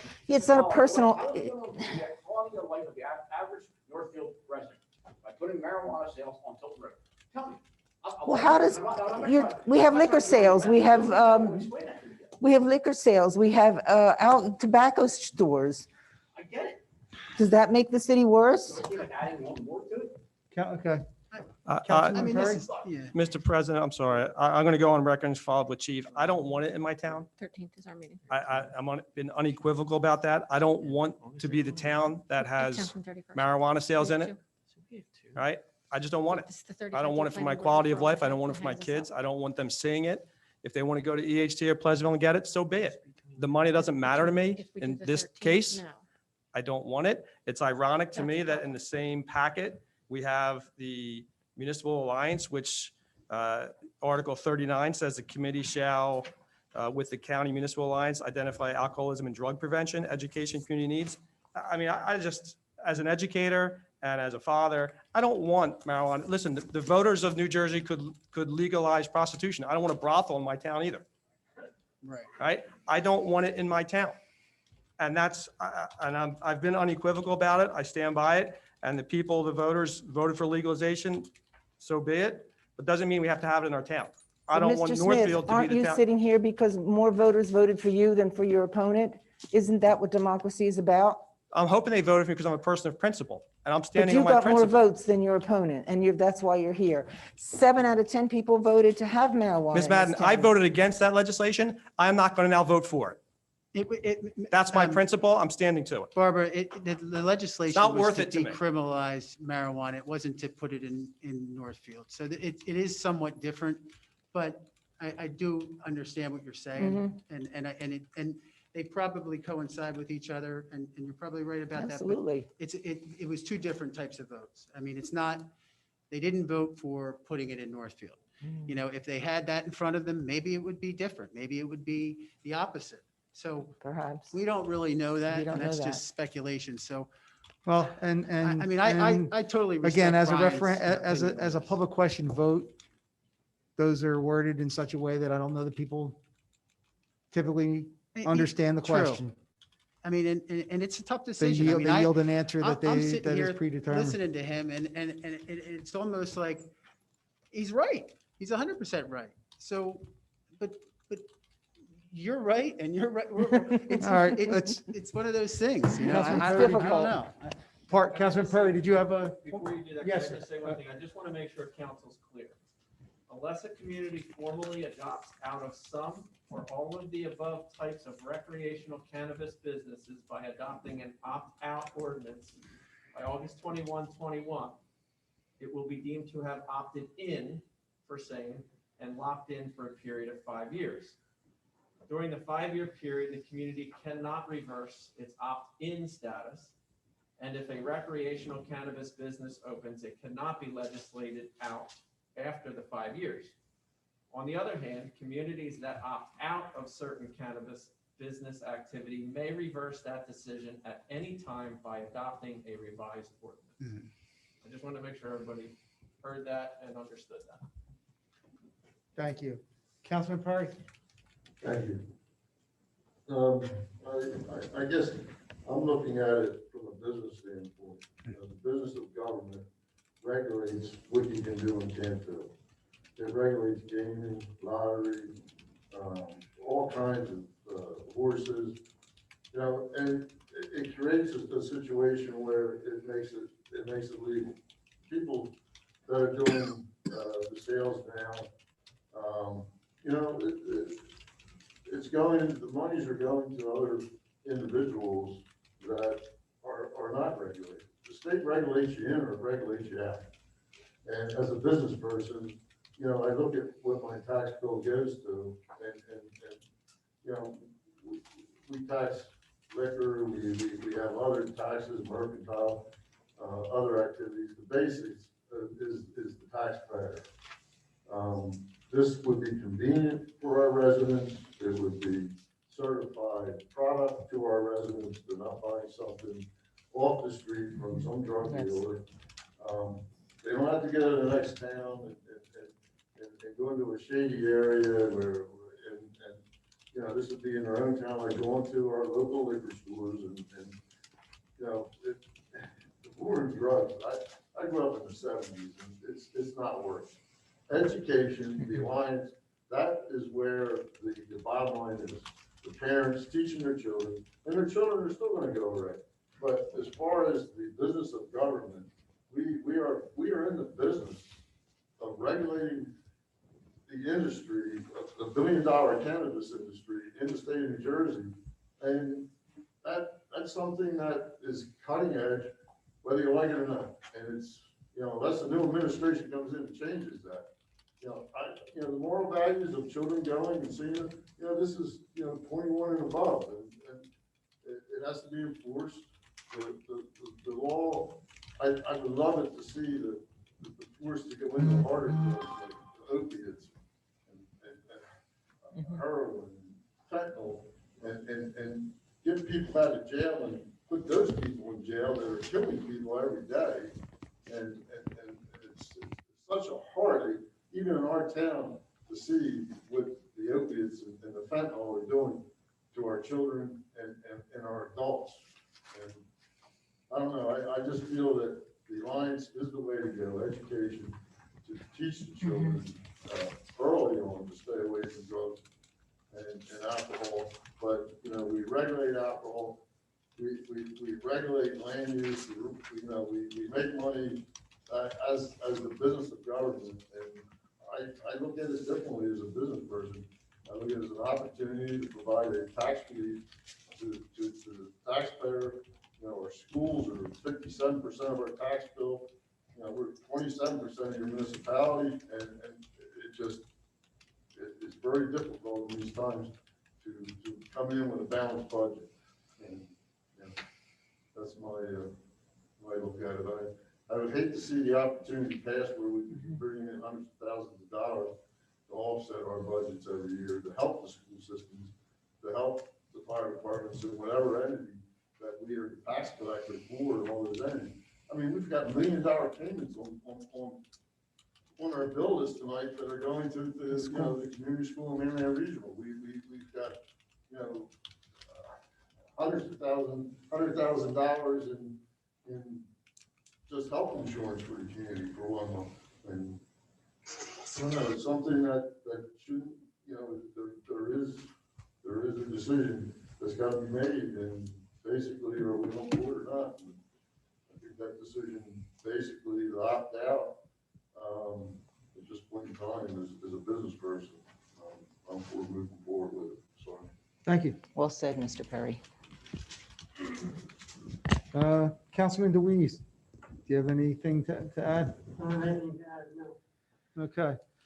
So that, anyone else? I would just like to say, I mean, if this passes, I would like to say that the committee look further into 1 and 2. I'm sorry, what was that? I would just say that I would like the committee to look further into 1 and 2. Readdress 1 and 2? Readdress 1 and 2. Let's decide, let's first decide, are we going to go ahead with the approval or the prohibition? Well, are we going to address that 500? Oh, we'd have to address the 500 feet as well. I would like to compromise at 250. Still puts a lot of people out. I'm like to good with double the regular 2,000. 100 foot, 150 foot, but I'm splitting the difference here. I'm taking half a body on the whole body. If it passes, I'd like to double it to 1,000. And listen, I mean, just because there's an ordinance on the agenda, just because it's moved and just because it's seconded, whether it's permitting or prohibiting, doesn't mean that ordinance has to pass. So if 7 gets moved and seconded, if it doesn't pass, it doesn't pass. If 8 gets moved and seconded, if there's not enough votes, it doesn't pass. It still has to have a second reading and public hearing. I'm sorry? It still has to have a second reading and public hearing. Correct. So there's 2 opportunities to make a decision. This is an ordinance, not a resolution. Correct. Mm-hmm. Correct. And I just lost my train of thought. So I don't know that it's, I mean, obviously if 7 passes, you don't need 8, but I don't know that you need to decide. 8 can Is come it in next going- week. No. Next you- month. You could do 7 and 8 tonight. Okay. I don't know that you need to decide, are we permitting or are we prohibiting? I think you can put both on the agenda. If the one permitting passes, I don't think you need 8. If 7 doesn't pass, then you can vote on 8. Sometimes things fail, Okay, and that's not a bad thing.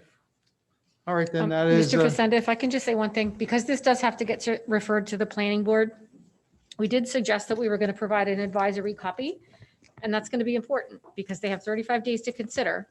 And if they make recommendations for amendment that the council is going to accept and they substantially change the ordinance, we have to re-advertise a public hearing, which really affects the timeline. Agreed.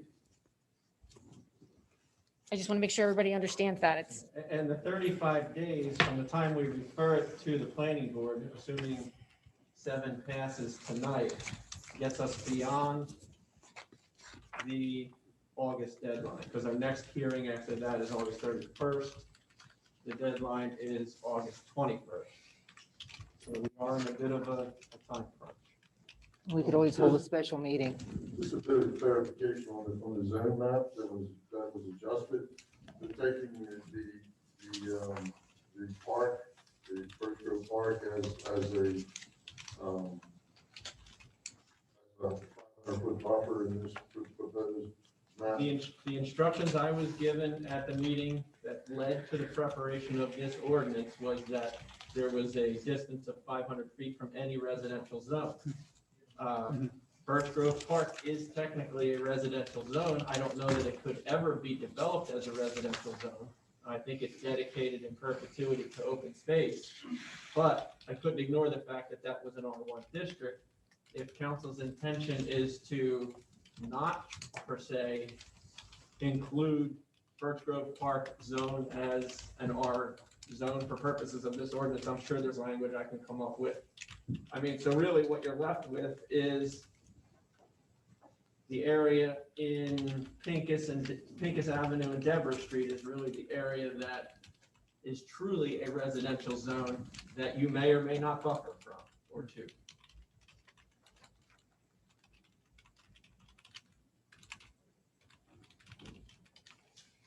So we're gonna need some type of recommendation if we do pass this for planning board. And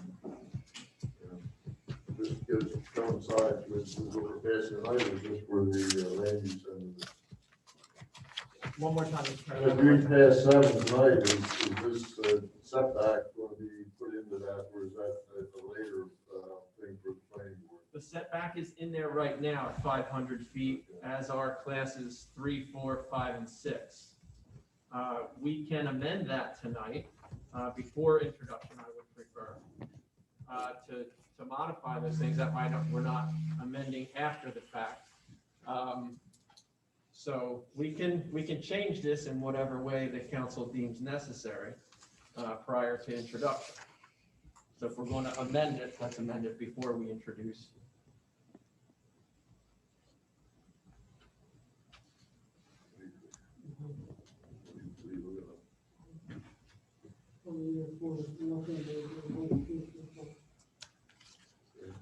The committee, looking at either the standard setback or 100-foot standard setback for the land use that it is now for development for 100-foot. Or nothing at all.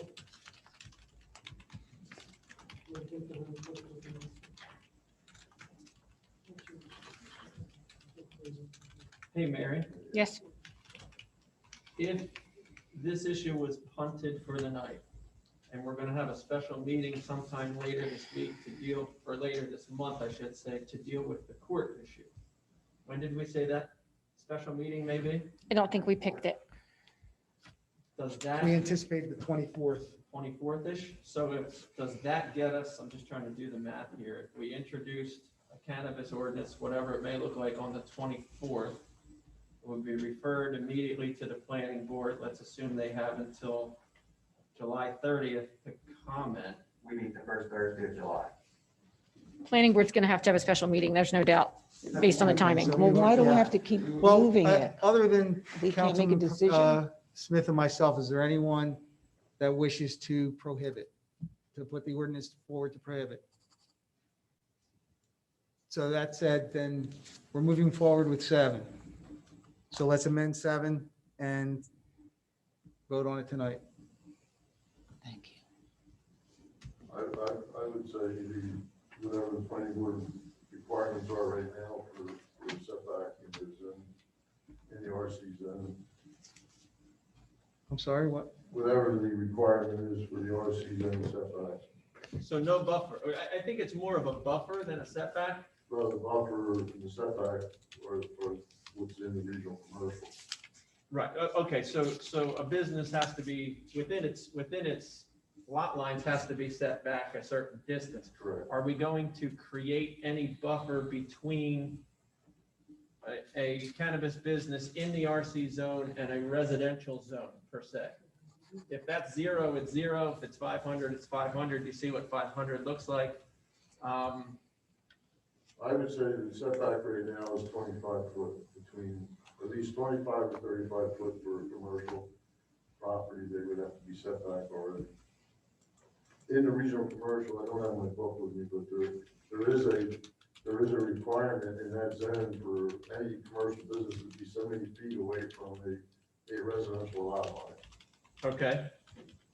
So your preference would not to be include any buffer larger than that Setback. from an R1 district or a residential district. So the current setback for any building that would be constructed or any building that exists is going to be acceptable. So like I said, I think the only area we have to really discuss this is, I don't know, what would be in that strip mall where Hollywood Smoking is, the back part, like, what's that little cafe? It's a new one now. It was Naomi's? Naomi's. Yeah, so Naomi's, could they open a cannabis business in that Naomi's unit? Or would Well, that they be would- too close to the residents they of back Pincus right- Avenue? The ones all along there would back up right to residences. So that, Well, that would be, they're within their setback, so he's talking about setbacks as opposed to. oh, so that business is already within a setback, so then That they, building's already there, though. Right. You're not gonna change the location of the Correct. building. Right, and that's what was legally required of that building when it was built between residential and commercial. so there must, So say, if I'm hearing Mr. Perry correctly, no buffer, whatever's there is there. Well, it pre-existing should be conforming to when it was built to our land use ordinance. Unless they got a variance or preceded Correct, zoning, correct. then they'd be a pre-existing non-conforming use. And if it's a new structure, they're gonna have to comply with the zone requirements in terms of setbacks anyway. Correct.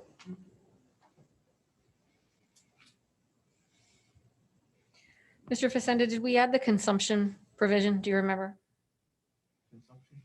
One of the ordinances that we looked at included a no consumption provision where the On retail premises. facility was not allowed to have a room where people could stay and smoke marijuana. I do not believe we've addressed Okay. that. Is that something the council wants to add? But the ordinance doesn't prohibit smoke shops, because there is one in that zone. The only ones that are permitted to have smoking on the premises are the one that's grandfathered, and that's over by, The bagel place? yeah, it's over by Hot Bagels, yeah. Yeah. Other than that, a tobacco establishment can't have an on-premises smoke room now. so that's the only thing that would, so would that fall? Would a new business in the cannabis business they'd be prohibited from smoking then as well, or is that only a tobacco? Don't know what the rules are yet. Yeah, I can't answer that. yeah. Okay, It'd be retail sale only, not consumption. That was my point. Like, do you want to really define it? It hurt. yeah, it should be retail sale, Yes. retail sale only. The other thing is, to Mr. Utz's point about the planning board meeting July 1st, that does only give them 7 days. So I'm not sure by statute that we can compel them to make a decision in 7 days. We can't, I just didn't know if they had a meeting in that 30. They do, but We could retake the polls.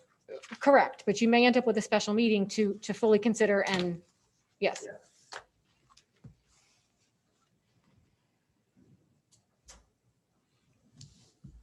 So that's a consensus, we'll take the buffer out. And they'll Mhm. fall within whatever the RC. Yes. They'll So, fall within whatever the regular zoning requirements are in terms of building setbacks.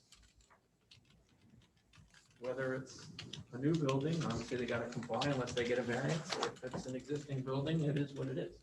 okay, So originally there was talk of a larger setback. 500-foot buffer. A buffer. And now- I mean, That's this setback- map. I think A buffer, setback's probably the wrong word. I Yeah, think it's a buffer between residential. Residential zone, not just the house. Yeah. but a zone. And Councilman Perry, your suggestion was to cut that in half to So 250. like with the pre-existing land use law refers to the regional commercial. Which is less than 250. It would be way less. Yeah. I believe it is 25 feet, because we just did this on Route 9. Hmm. 25 feet from a property line. Correct. And that changed when it's decided the front or the back, so it's not on the same plane. Side setbacks are different than front and back.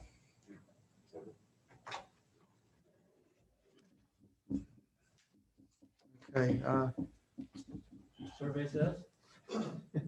I believe no buffer.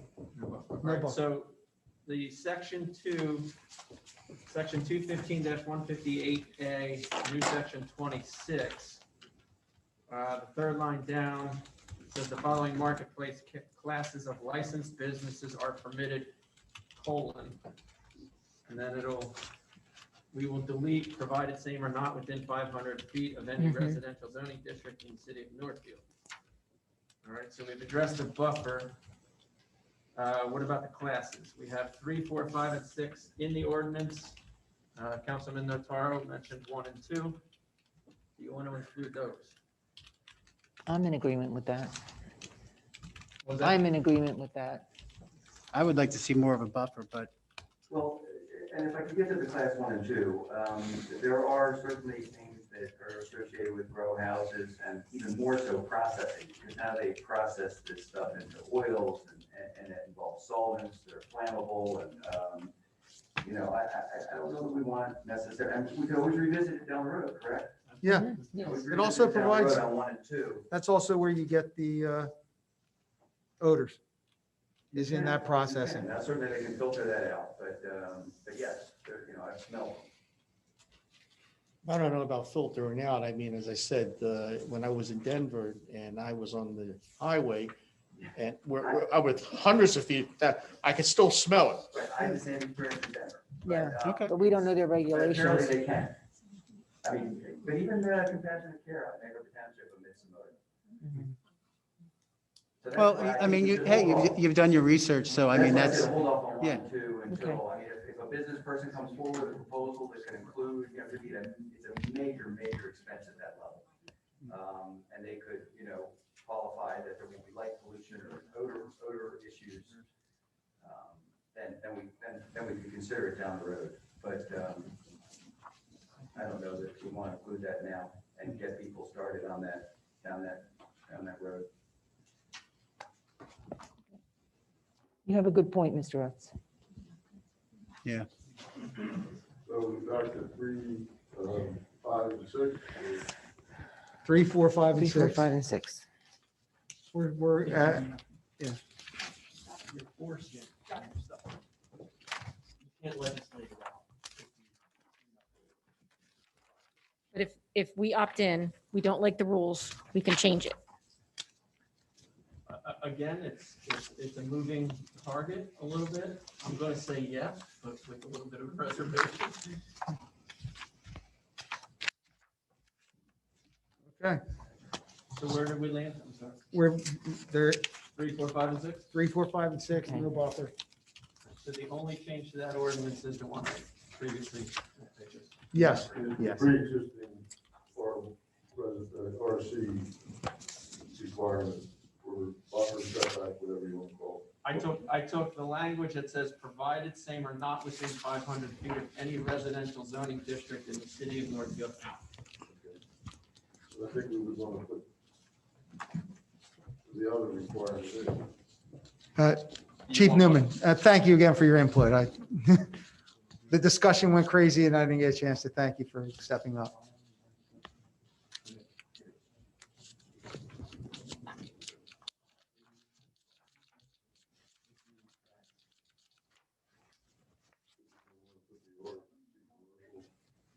What about the retail with the function, can we address that, or that function is already been addressed? That has not been addressed in, Can we address that here, or if you want to. I thought we were talking about retail and consumption. Yeah. There's only one business that it's permitted. And I don't think we want to permit that, certainly. No. No. So do you want to add under class 5? Sales only, Sales no only. consumption on premises? Sales only. You're okay with the hours of operation, 10 to 10? Yes. Yes. We just arbitrarily threw it in there. We did. Somebody said, what time does people smoke pot? We said, we don't know.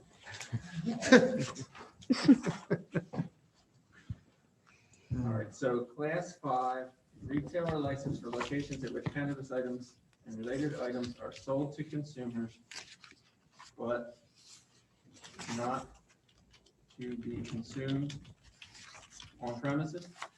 Yes. Right.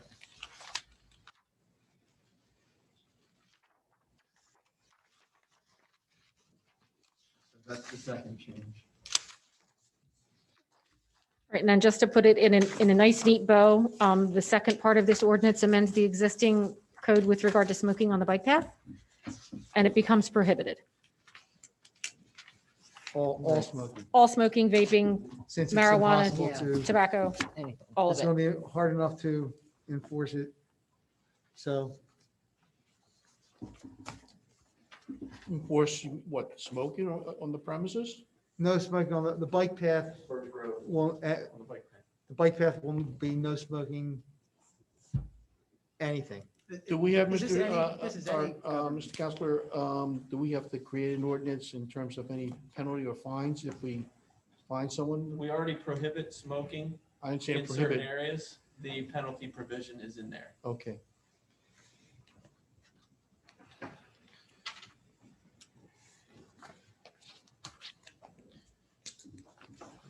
Okay. We will move on with the, if everyone can refer to your agendas.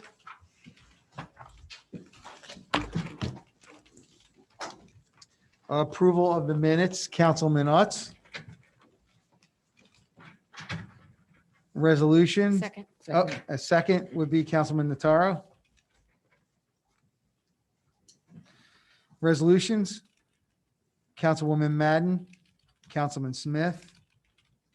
And please note we're, for the 110 is going to be excluded. That's stricken, right. Ordinance 5, Councilman Smith, Councilman Perry. Ordinance 6, Councilman Perry, Councilman DeWeese. Ordinance 7, Councilman DeWeese, Councilman Utz.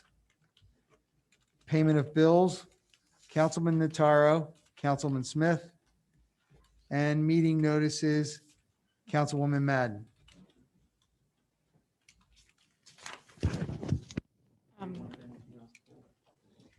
And is there, for the consent agenda, is there anything else that anyone would like pulled off of the consent agenda? Any other discussion?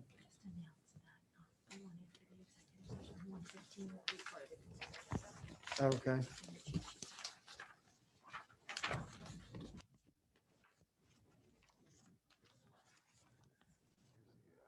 Are you looking for the agenda? Here.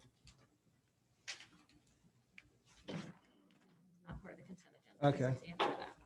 Okay, and the other note, Councilwoman Madden, the count, number 115 is the executive session. That is not part of the consent agenda either. So we'll do that Okay. one separately. Hold this one, all right. Got a little bit of work. Up, just for up you to 14. Gave you a tough one tonight. 114. So just up to 114 with It'll be, the yeah, and then, 114 excluding 110 is 110. excluded. Got it. Okay?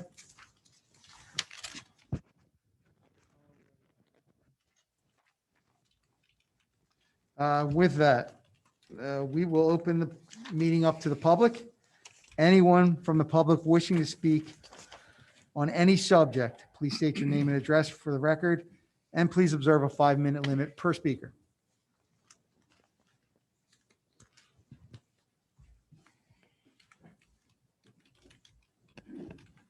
Heather Mellon, 2509 River Drive. First of all, I'd like to thank the mayor for a very, very nice memorial service over at the park.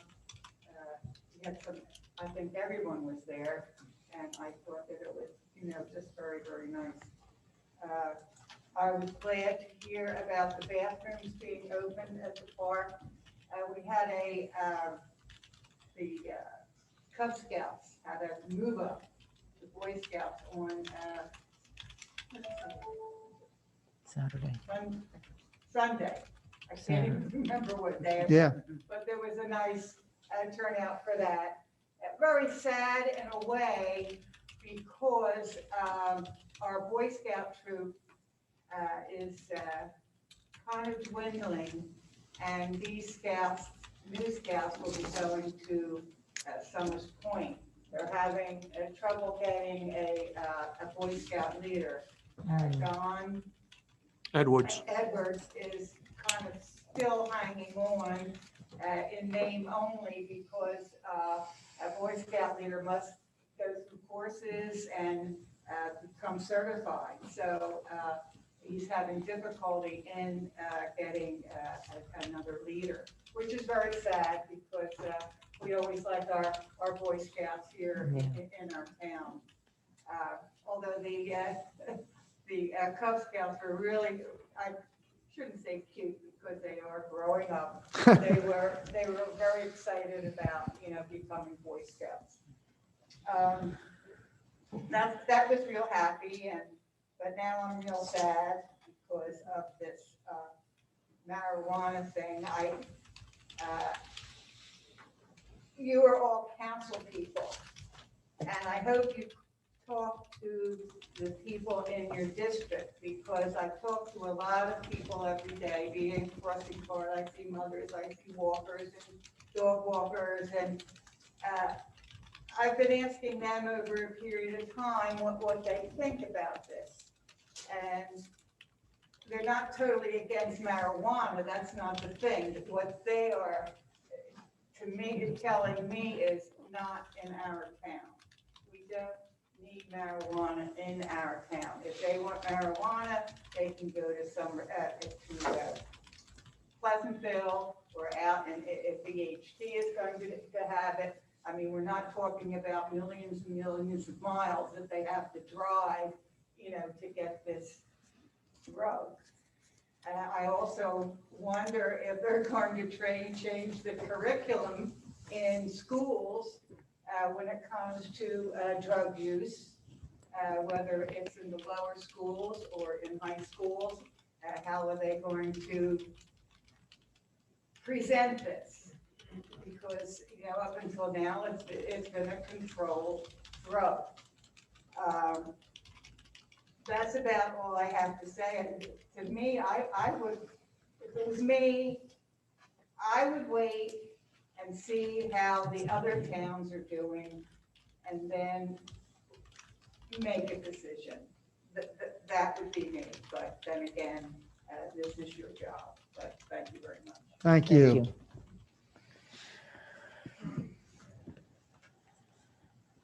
Anyone I on do. Zoom? I have someone in Zoom. So someone named Steve.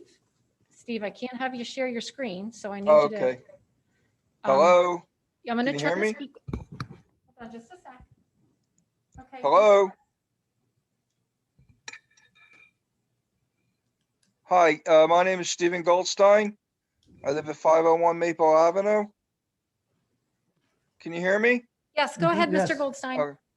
I want to thank Honorable Mayor Chow, Councilman Perry, Councilman Utz, and Councilman DeLeese.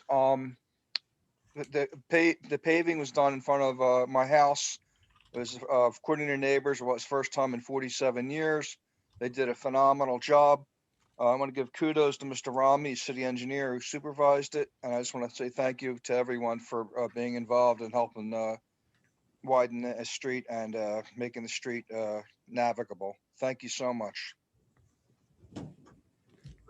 Thank you, Mr. Goldstein. Goldstein. Okay, I don't see anyone Sorry. else in Zoom, but I do have a public comment that was submitted. It was not submitted in time for the last meeting, so we've had it since almost a month ago, but here it is nonetheless. It is from Alice Foreman, 814 First Street. Dear City Council, I am a 49-year resident of Northfield who has had the privilege of raising 5 children here, and now 11 of my 16 grandchildren are being raised in Northfield. The Foreman family surely loves the gateway to the shore that Northfield is. This past year has truly stretched the resolve of many as we struggled with the ramifications of the pandemic.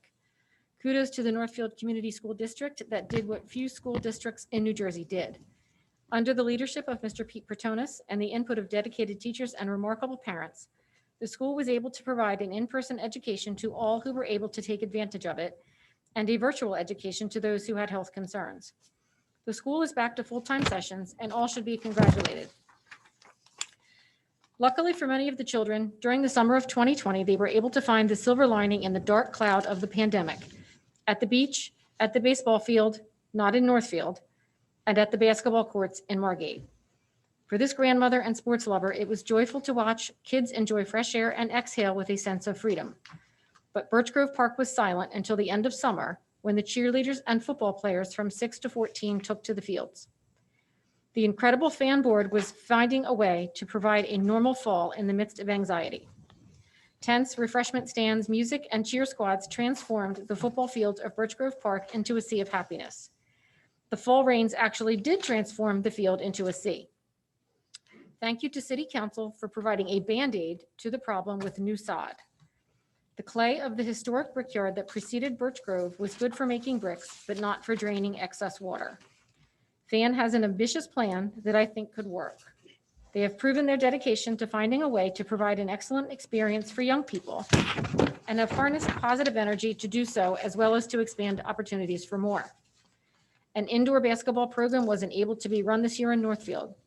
Angelo DeRosa tried, but indoor activities were not going to work during the pandemic.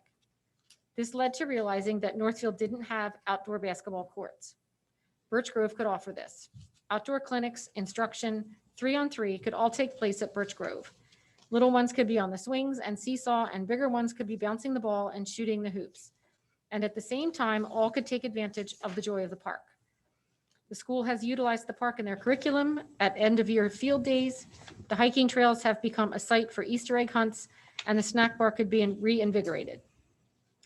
The fan board is truly onto something, and with the help of the city council in grant writing, our gateway to the shore will become even better.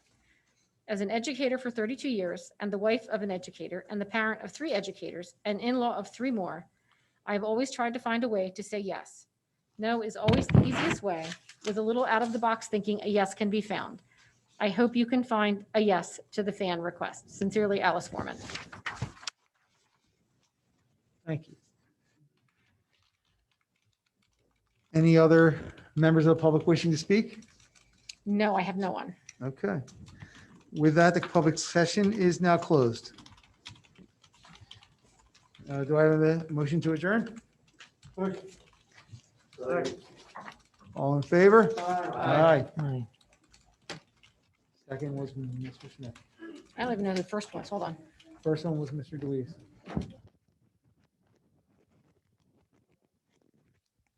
Thank you. Smith and Deweese? Second.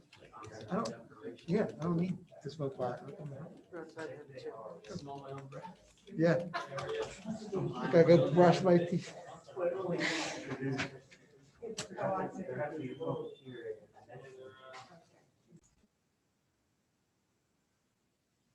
Good evening.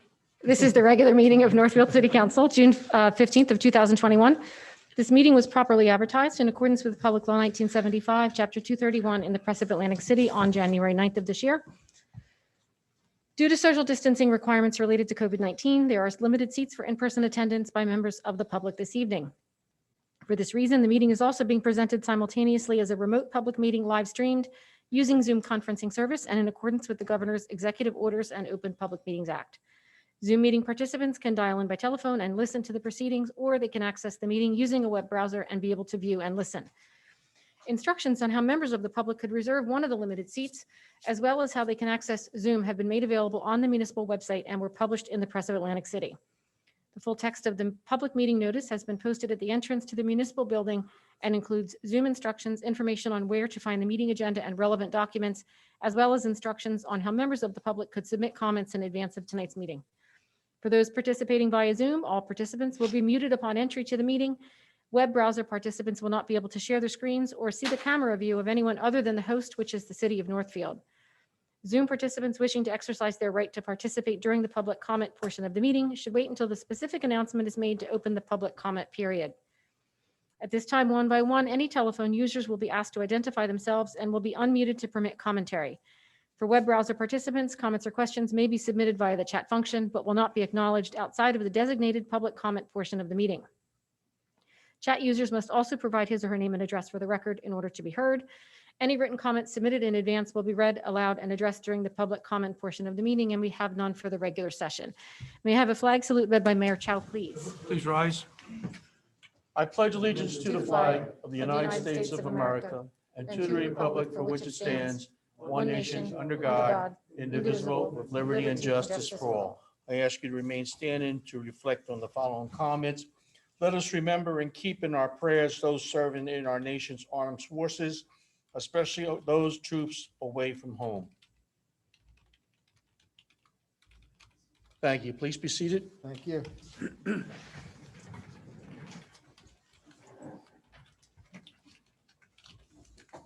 Roll We have a call. Roll call. Roll call, Mr. Deweese, Here.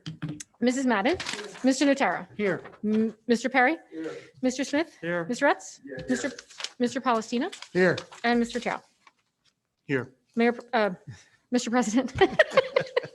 Sorry. It's been a long meeting already. Okay, approval of the minutes. I'd like to make a motion that we approve the minutes as presented from May 18, 2021 meeting, a copy of which are available in the clerk's office. A second. All in favor? Aye. Aye. Any opposed? Thank you. Mayor's report. Thank you, Council President and council members. As Councilman Nuts pointed out with his report about the planning board passed a building complex of early childhood, which will be located on Ridgewood and New Road. Rather impressive building, and the owners, one of the things that they emphasize is that they wanted to be part of the community, and I truly believe that will be the case. As I said, it's going to be a beautiful building complex at Ridgewood and New Road. There was some concerns with regards to the egress and ingress, but I think we resolved that. This building is going to be somewhere around $2 million. So this is not some small little building in that respect. So rather impressed. I'm happy to report that next week, I believe there'll be a grand opening for another new business. And I'm happy to say that this event has just simply blossomed in terms of every month I've had a grand opening, but the next grand opening is Mike's Pasta that was located formerly at the Naomi. So hopefully if you can make it, please talk to Shannon and hopefully you can be there for the grand opening.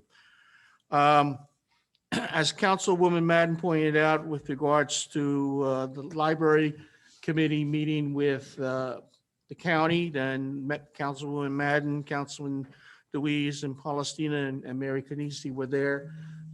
So the committee got an opportunity to hear the presentation from the county. My position is at this point is that I'm going to have a committee meeting that we can discuss further thoughts about what the proposal is and then make a recommendation to city council. As I said, ultimately, if council should go forward on the concept of joining the county, this is something that's going to be a referendum that has to be voted by the voters. So this is not something that's going to happen overnight. Memorial Day, I want to thank everyone who was able to attend. It was again a well attended, and I think the event was well founded. I want to thank especially Mary Canisi and Shannon Campbell for their assistance in helping to organize, as well as the fire department and police department in their participation. And one other thing is that we dedicated by a plaque of Mr. Robert Webb at the memorial services, and someone who certainly deserves for the amount of work and volunteer work, I should say, that he put into that. And so it was something very nice, and I know that the family appreciated it. And the plaque is a beautiful plaque there. That's all I can say about that. Graduation ceremonies, mainland will be June the 21st. I believe every single council member has received one. And if you are interested in attending, it is imperative that you contact the superintendent's office so that appropriate chairs can be placed for council representatives and so forth. Tomorrow is the Northfield Community School graduation that will be held at at Mainland Regional High School field. Banners, a Shore Road banner project that I've had and instituted. The city has purchased some additional banners that will be put up. But as you know, and I thank Quinn Vitale for getting organized and getting those banners up in time. They look beautiful, and I look forward to seeing the additional banners on the poles themselves. We also have, if you haven't noticed, although I'm sure you all, we erected the congratulations on behalf of the city of Northfield banner to all of our graduates in front of City Hall. So on behalf of City Council and myself, I want to congratulate all graduates that are attending Northfield Community School as well as Mainland Regional High School. Whoops. As you know, due to the COVID, many municipalities are not or opting not to have the National Night Out event in August. However, in talking to the police department and the Sergeant DeMarco, we are trying to plan and organize something that is in September. So more will come forth as we get more and more information from them. And the last thing that I want to make an announcement, I'm holding my annual giveaway recycle bin for the month of July and August. If anyone's interested in putting in a ballot as far as in the contest, please contact the city clerk's office. So I believe that's the end of my report. Thank you, Council President. Thank you, Mayor. Moving on to the city engineer report. Thank you, Council President. I prepared my report last week. I just want to talk about a couple items in the report. I received an email from the state, the DOT, that they have closed out the Shepherd project, Shepherd Avenue project, and Shepherd Drive project, and it will be sending the check out to the municipality as the final payment. On the grant application, we have submitted the DCA grant application when we started working on the urban parks grant application, which is by the NJDEP. We found out that we would not meet the requirements. There's about 150 points, and if we hit the points that we qualify for, we'll be about 30 out of 150. So it would be kind of futile for us to go through the process and the expense to make the application, so we will never get that grant. So we did not apply for that grant. On our local road program, majority of the roads have been paved. The only 3 roads that have not been paved are Virgil Road, Park Road. Water company just finished relocating the water line and grouting the existing line. Cedar Spring has not been done, and I asked the contractor to hold up Cedar Bridge because the contractor just installed the 2 laterals for the residents. I just wanted a short time for a settlement. So those probably will be, they will start the work back in about 3 weeks. So we also have the 30-day settlement period for the work the water company did and Cedar Bridge. So that's where we are on the reconstruction of Mary Drive. I brought the plans in for your review because we have to send it up to the state. There will be one modification. The limit as shown on the plan for Ridgewood will be modified. The same quantity, but the limit will be modified because the contractor for our road program did not follow the instruction did not really follow the original plan, so we will go back with the original plans. The quantities will be the same, and we'll send that up to the DEP for approval before we can advertise. And also, we have bid opening for the slip lining. We had 3 contractors on the base bid. The Edtech Corp of New Jersey were $221,277 for the base bid, which we included that portion of fight between Sonar and Zion. After we found out there's some issues with it, that was added on to the base bid. So that came in at 221,000.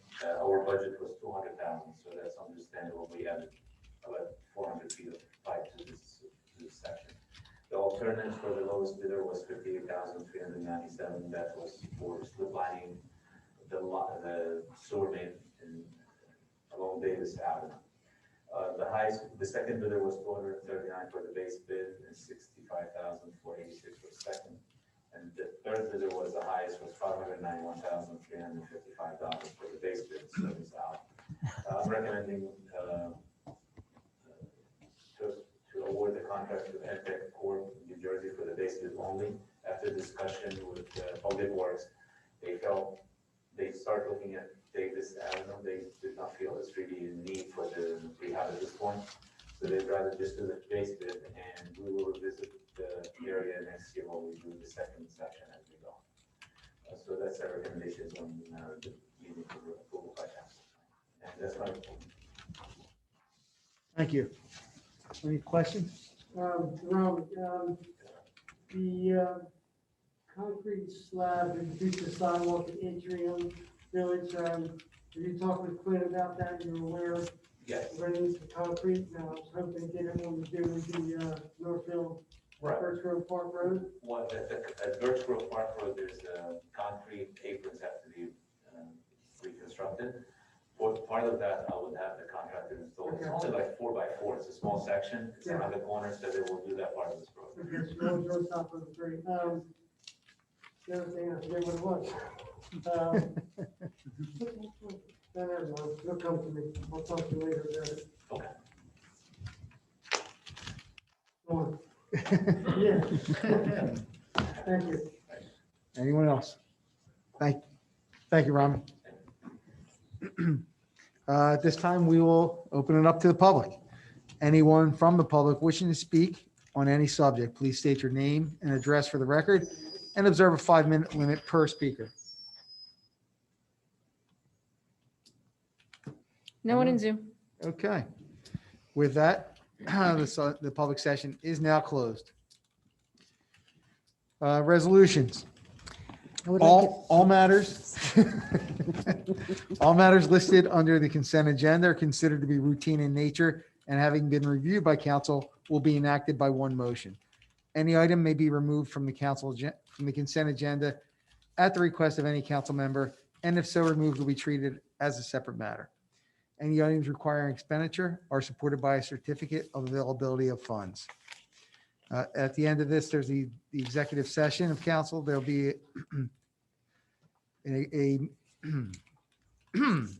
there will be held at the end of the meeting, and it'll be come back in the public session to make comment for the record after the executive session has concluded. Any vote made on subjects discussed will be made in public. And that is resolution 115 and will not be part of the consent agenda. If it is considered, it will be after the executive session has concluded and the public portion of the meeting has been resumed. Resolutions. My turn. Okay. Sorry about that. I'd like to make a motion to vote by consent agenda on resolutions 102-2021 to 109-2021 and 111-2021 to 114-2021. Second?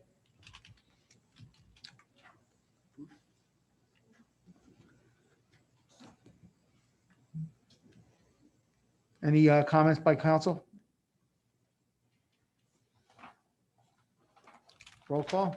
All in favor of voting by consent agenda on resolutions 102 through 109 and 111 through 114? Aye. Any opposed? Motion carries. Thank you. Okay, I'd like to make a Consent- motion to adopt the consent agenda on resolutions 102, 2021 to 109, 2021, and 111, 2021 to 114, 2021. Second?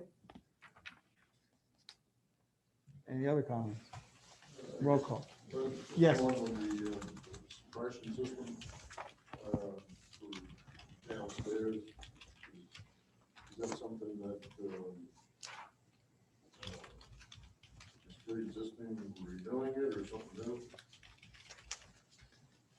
That was required by the New Jersey Division of Fire Safety. They did an inspection downstairs and there was no fire suppression system, so we have to put it in. It's new. Any others?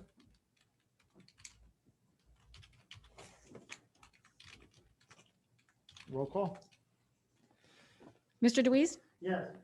Mrs. Madden? Yes. Mr. Notaro? Yes. Mr. Perry? Yes. Mr. Smith? Yes. Mr. Rutz? Yes. Mr. Palestina? Yes. Motion carries for the adoption of the consent agenda.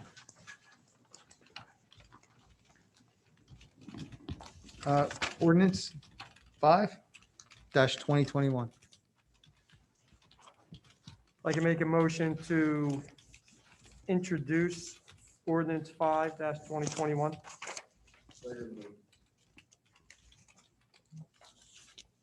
Roll call. Hold on. Nope. Okay. Oh, you can read.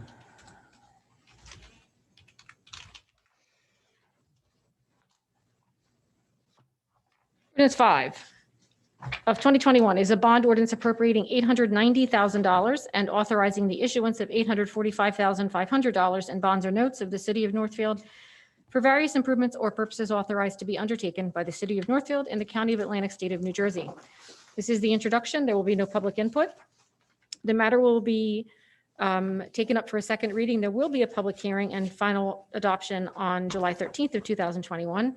The ordinance is currently posted in full on the municipal website as well as in the lobby of City Hall, and it will appear in the Press of Atlantic City on June 19th of 2021. Are there any questions from council? I have a question. Yes. The expenditures are outlined in the bond ordinance. Are we held to those expenditures as presented? For instance, 175 for emergency vehicles, or do we get a second bite at that apple? This is not, this isn't to go out and buy them yet. This Just is, for bond, this is the bond. to get the money. Very good. We do get a second bite, if that, yeah, to answer your question directly. Anyone else?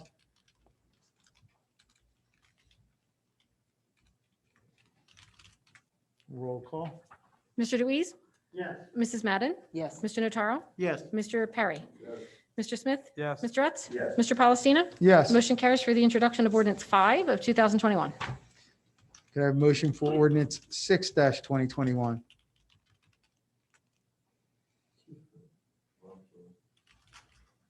Take the necessary motion to introduce ordinance 6-2021. Second.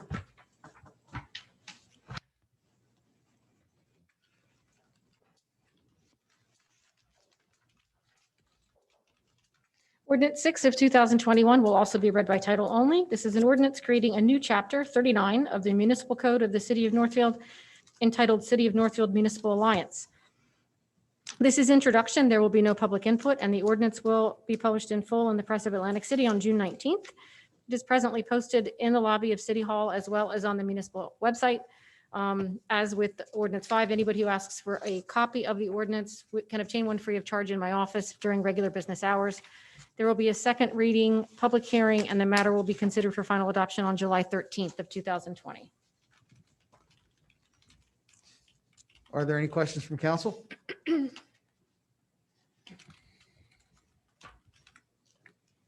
Okay, roll call.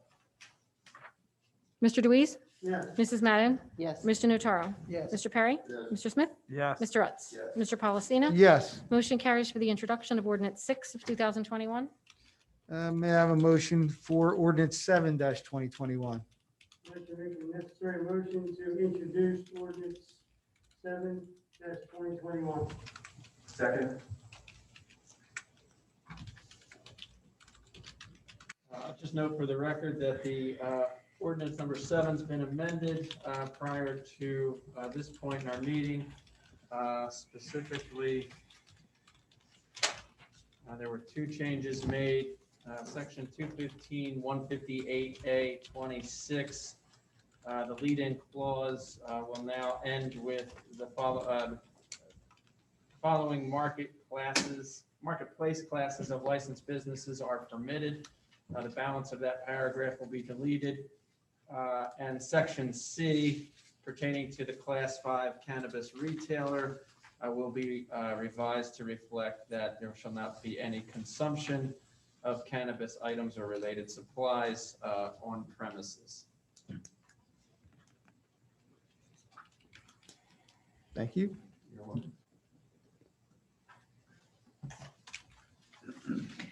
So ordinance 7 of 2021 is an ordinance by the city of Northfield in the county of Atlantic, state of New Jersey, permitting the operation of certain classes of cannabis businesses within its geographical boundaries. This is the introduction. There will be no public input. The ordinance will appear in the Press of Atlantic City in full on June 19th of this year. It is presently posted on the municipal website as well as in the lobby of City Hall, and any member of the public who asks for a copy can obtain one free of charge in my office during regular business hours.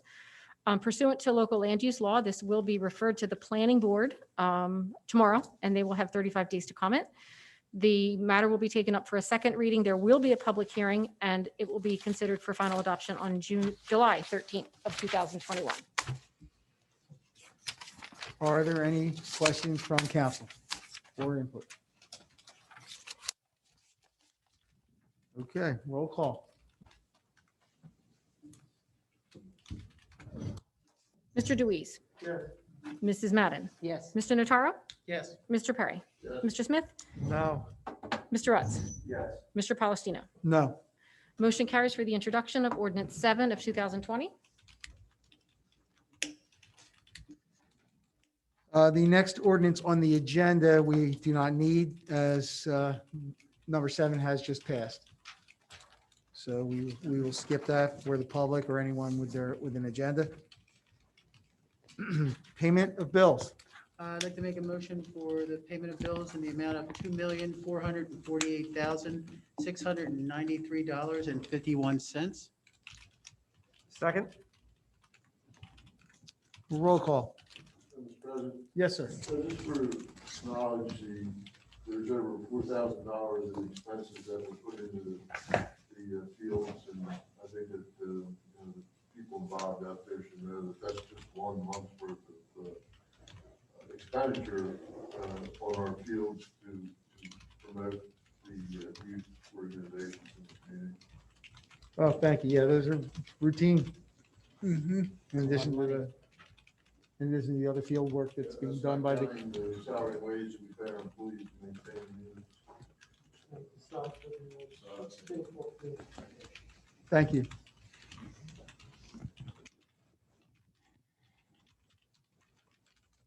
Any other, anything else on the payment? No? And roll call.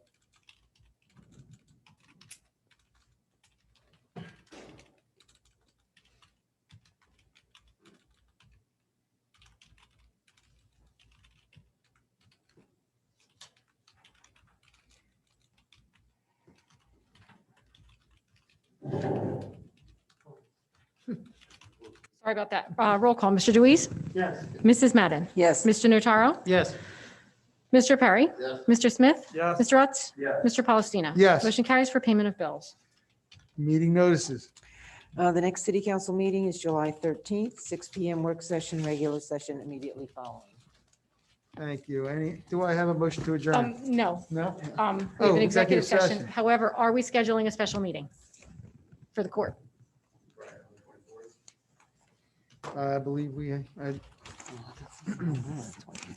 2 things already. believe we need to. Is everyone available? I need at least 4. Yes, I am. And what time are we having the meeting, please? Let's see, June 24th.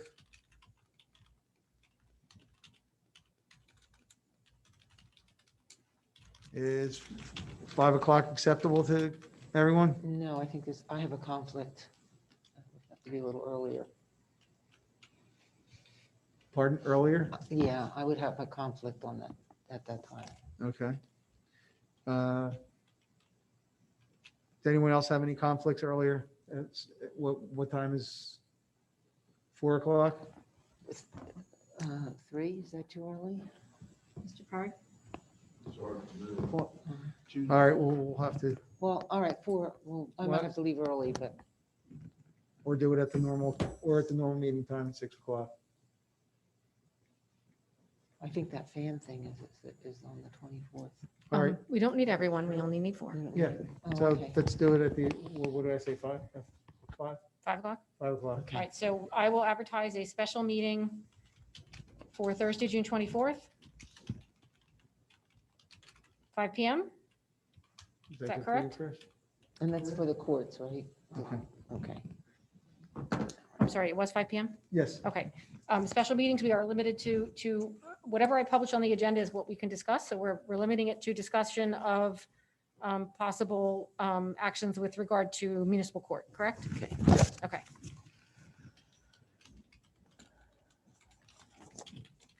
that leaves us open for both.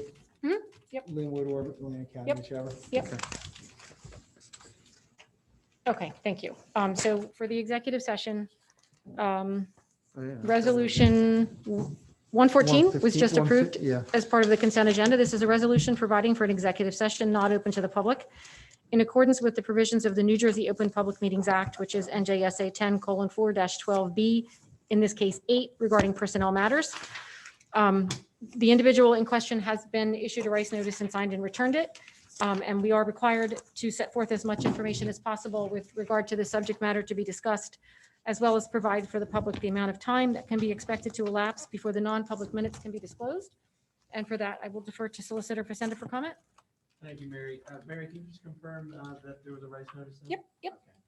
At this time, the city council for the city of Northfield will enter into an executive session not open to the general public in accordance with the provisions of the New Jersey Open Public Meetings Act.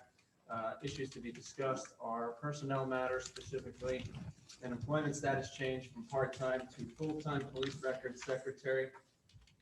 Council will keep minutes of the executive session as required by law, which will be approved by council and made available for public inspection when required and permitted by law. Do note for the record that a rice notice was sent to the employee at issue. At this point, time is unknown as to when those records will be available for public inspection. When the executive session is complete, the council will reconvene in open session and make a statement for the record and possibly take some additional formal action. Are you staying here? Or? We are staying here, and I'm just going to ask if the doors could be closed, please. There is no one in, actually, I'm not sure if Mr. Goldstein is still here. If anyone is in Zoom, we are going to be, Council President, excuse me, are you going to have Chief Newman? yeah, Paul's present? Paul's Chief staying. Newman? I think he's staying. Oh, okay, I thought he was leaving. He just walked out, but I talked to him. Okay, just want to make sure. We're going to grab him if he left. Mhm. If anyone is in Zoom, Get that door. we're going to be muting the audio and stopping the video, and we will resume. Tom, you got Paul? Thank you. I'm trying to muscle. He goes up and does it the first time. Oh, they want to do it. You just gotta like. There you go. You gotta like. We're trying to muscle up. It's a foot thing. It's, You have to hit the little, we're gonna do that a couple times before we leave tonight. Council President, do we need Rami? oh no, Rami, would you mind excusing us, please? Do you want to go in my office?